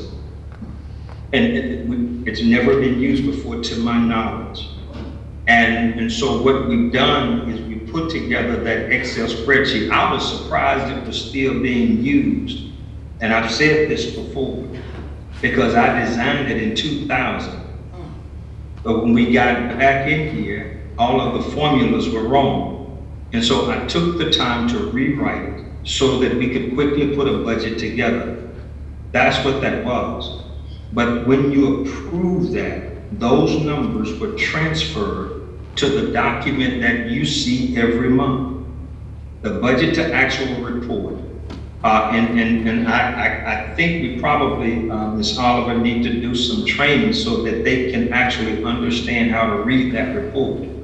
Because based on the questions and the comments that are being made, they really don't. And so I think we need to take some time to do that, perhaps in the next work session. Okay, thank you. Councilman Randolph had something to say, and then Councilman Harville. Go ahead, Councilman Randolph. Yeah, I just want to make a quick announcement, not an announcement, but I was hoping that the city and the council could continue the partnership with Jazz on the Grass. It's a family event that's normally to be held in June. We have like fun and activities and jazz artists singing downtown at the Park Crawford St. James. I just want to mention that. Yeah. Okay, thank you, Councilman Randolph. Dealing with this issue, Councilman Harvey. I'll take a look at the software. I'll take a look at the software. Finance Chairman to the rescue. Okay. All right, thank you. The next items on our agenda, any council meeting reports, any committee meeting reports, I'm sorry. For, this is, for what?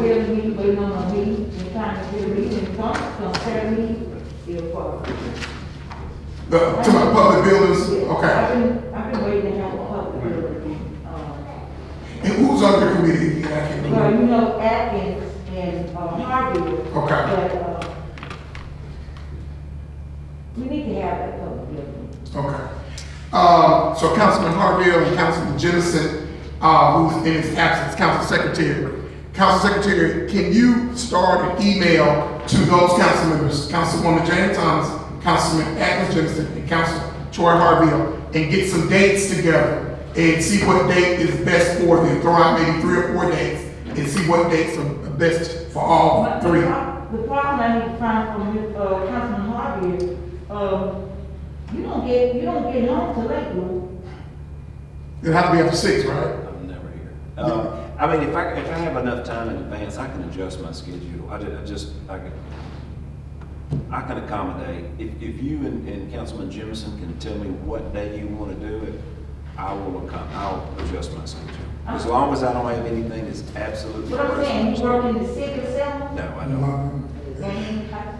But like you said though, if he gets advance notice, Can work. he can adjust his schedule. So council secretary, maybe throw some dates out, at least 2 weeks out from now. And throw 3 or 4 dates out and see which one that all of you all can be. And so council secretary will work with you on that, Councilwoman Thomas, to get that done. Then I get council secretary to pass it on to the mayor's executive assistant. Perfect. And I think they get everybody together and find out the best dates. All right, excellent. All right, any other council committees? Yeah, Public Works Committee meeting, we're shooting for the stars tomorrow at 3 p.m. Right here. Right here, okay. Right here. All right, any other committees? 3 p.m. 3, okay, all right. All right, moving on, any other committee meeting dates? A public safety committee meeting is forthcoming. Get ready. We gotta get the dates. I think Councilwoman Thomas and Thomas are on that committee with me. So we need to discuss police reform and some other items that we have pending. So look out for a public safety committee meeting this month. We will meet during the month of May. Be ready. All right. Any other committee want to announce any dates? We'll financial ASAP. We've got to make the job announcements. Right. And I'll do my dead level best to do it next week. I'll try.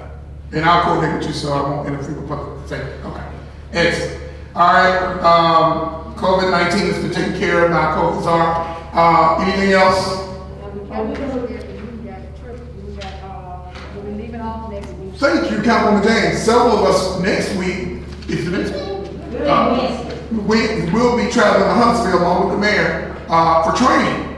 We're going to training. Excellent. And so we'll do that. And then, Councilman Carmichael, I think you talked about another training that we're going to in June. Yeah. Okay. So I know that one's coming up soon too. So we need to get a calendar. Maybe we can get council secretary to kind of help us with the calendar because it's getting real busy right now. And so maybe we can get maybe some type of Outlook calendar for council and send it out to everybody so that we won't be overbooking. Like if Councilman Carmichael was having something Friday, no one will schedule anything at that time of day. So that would help us tremendously, council secretary.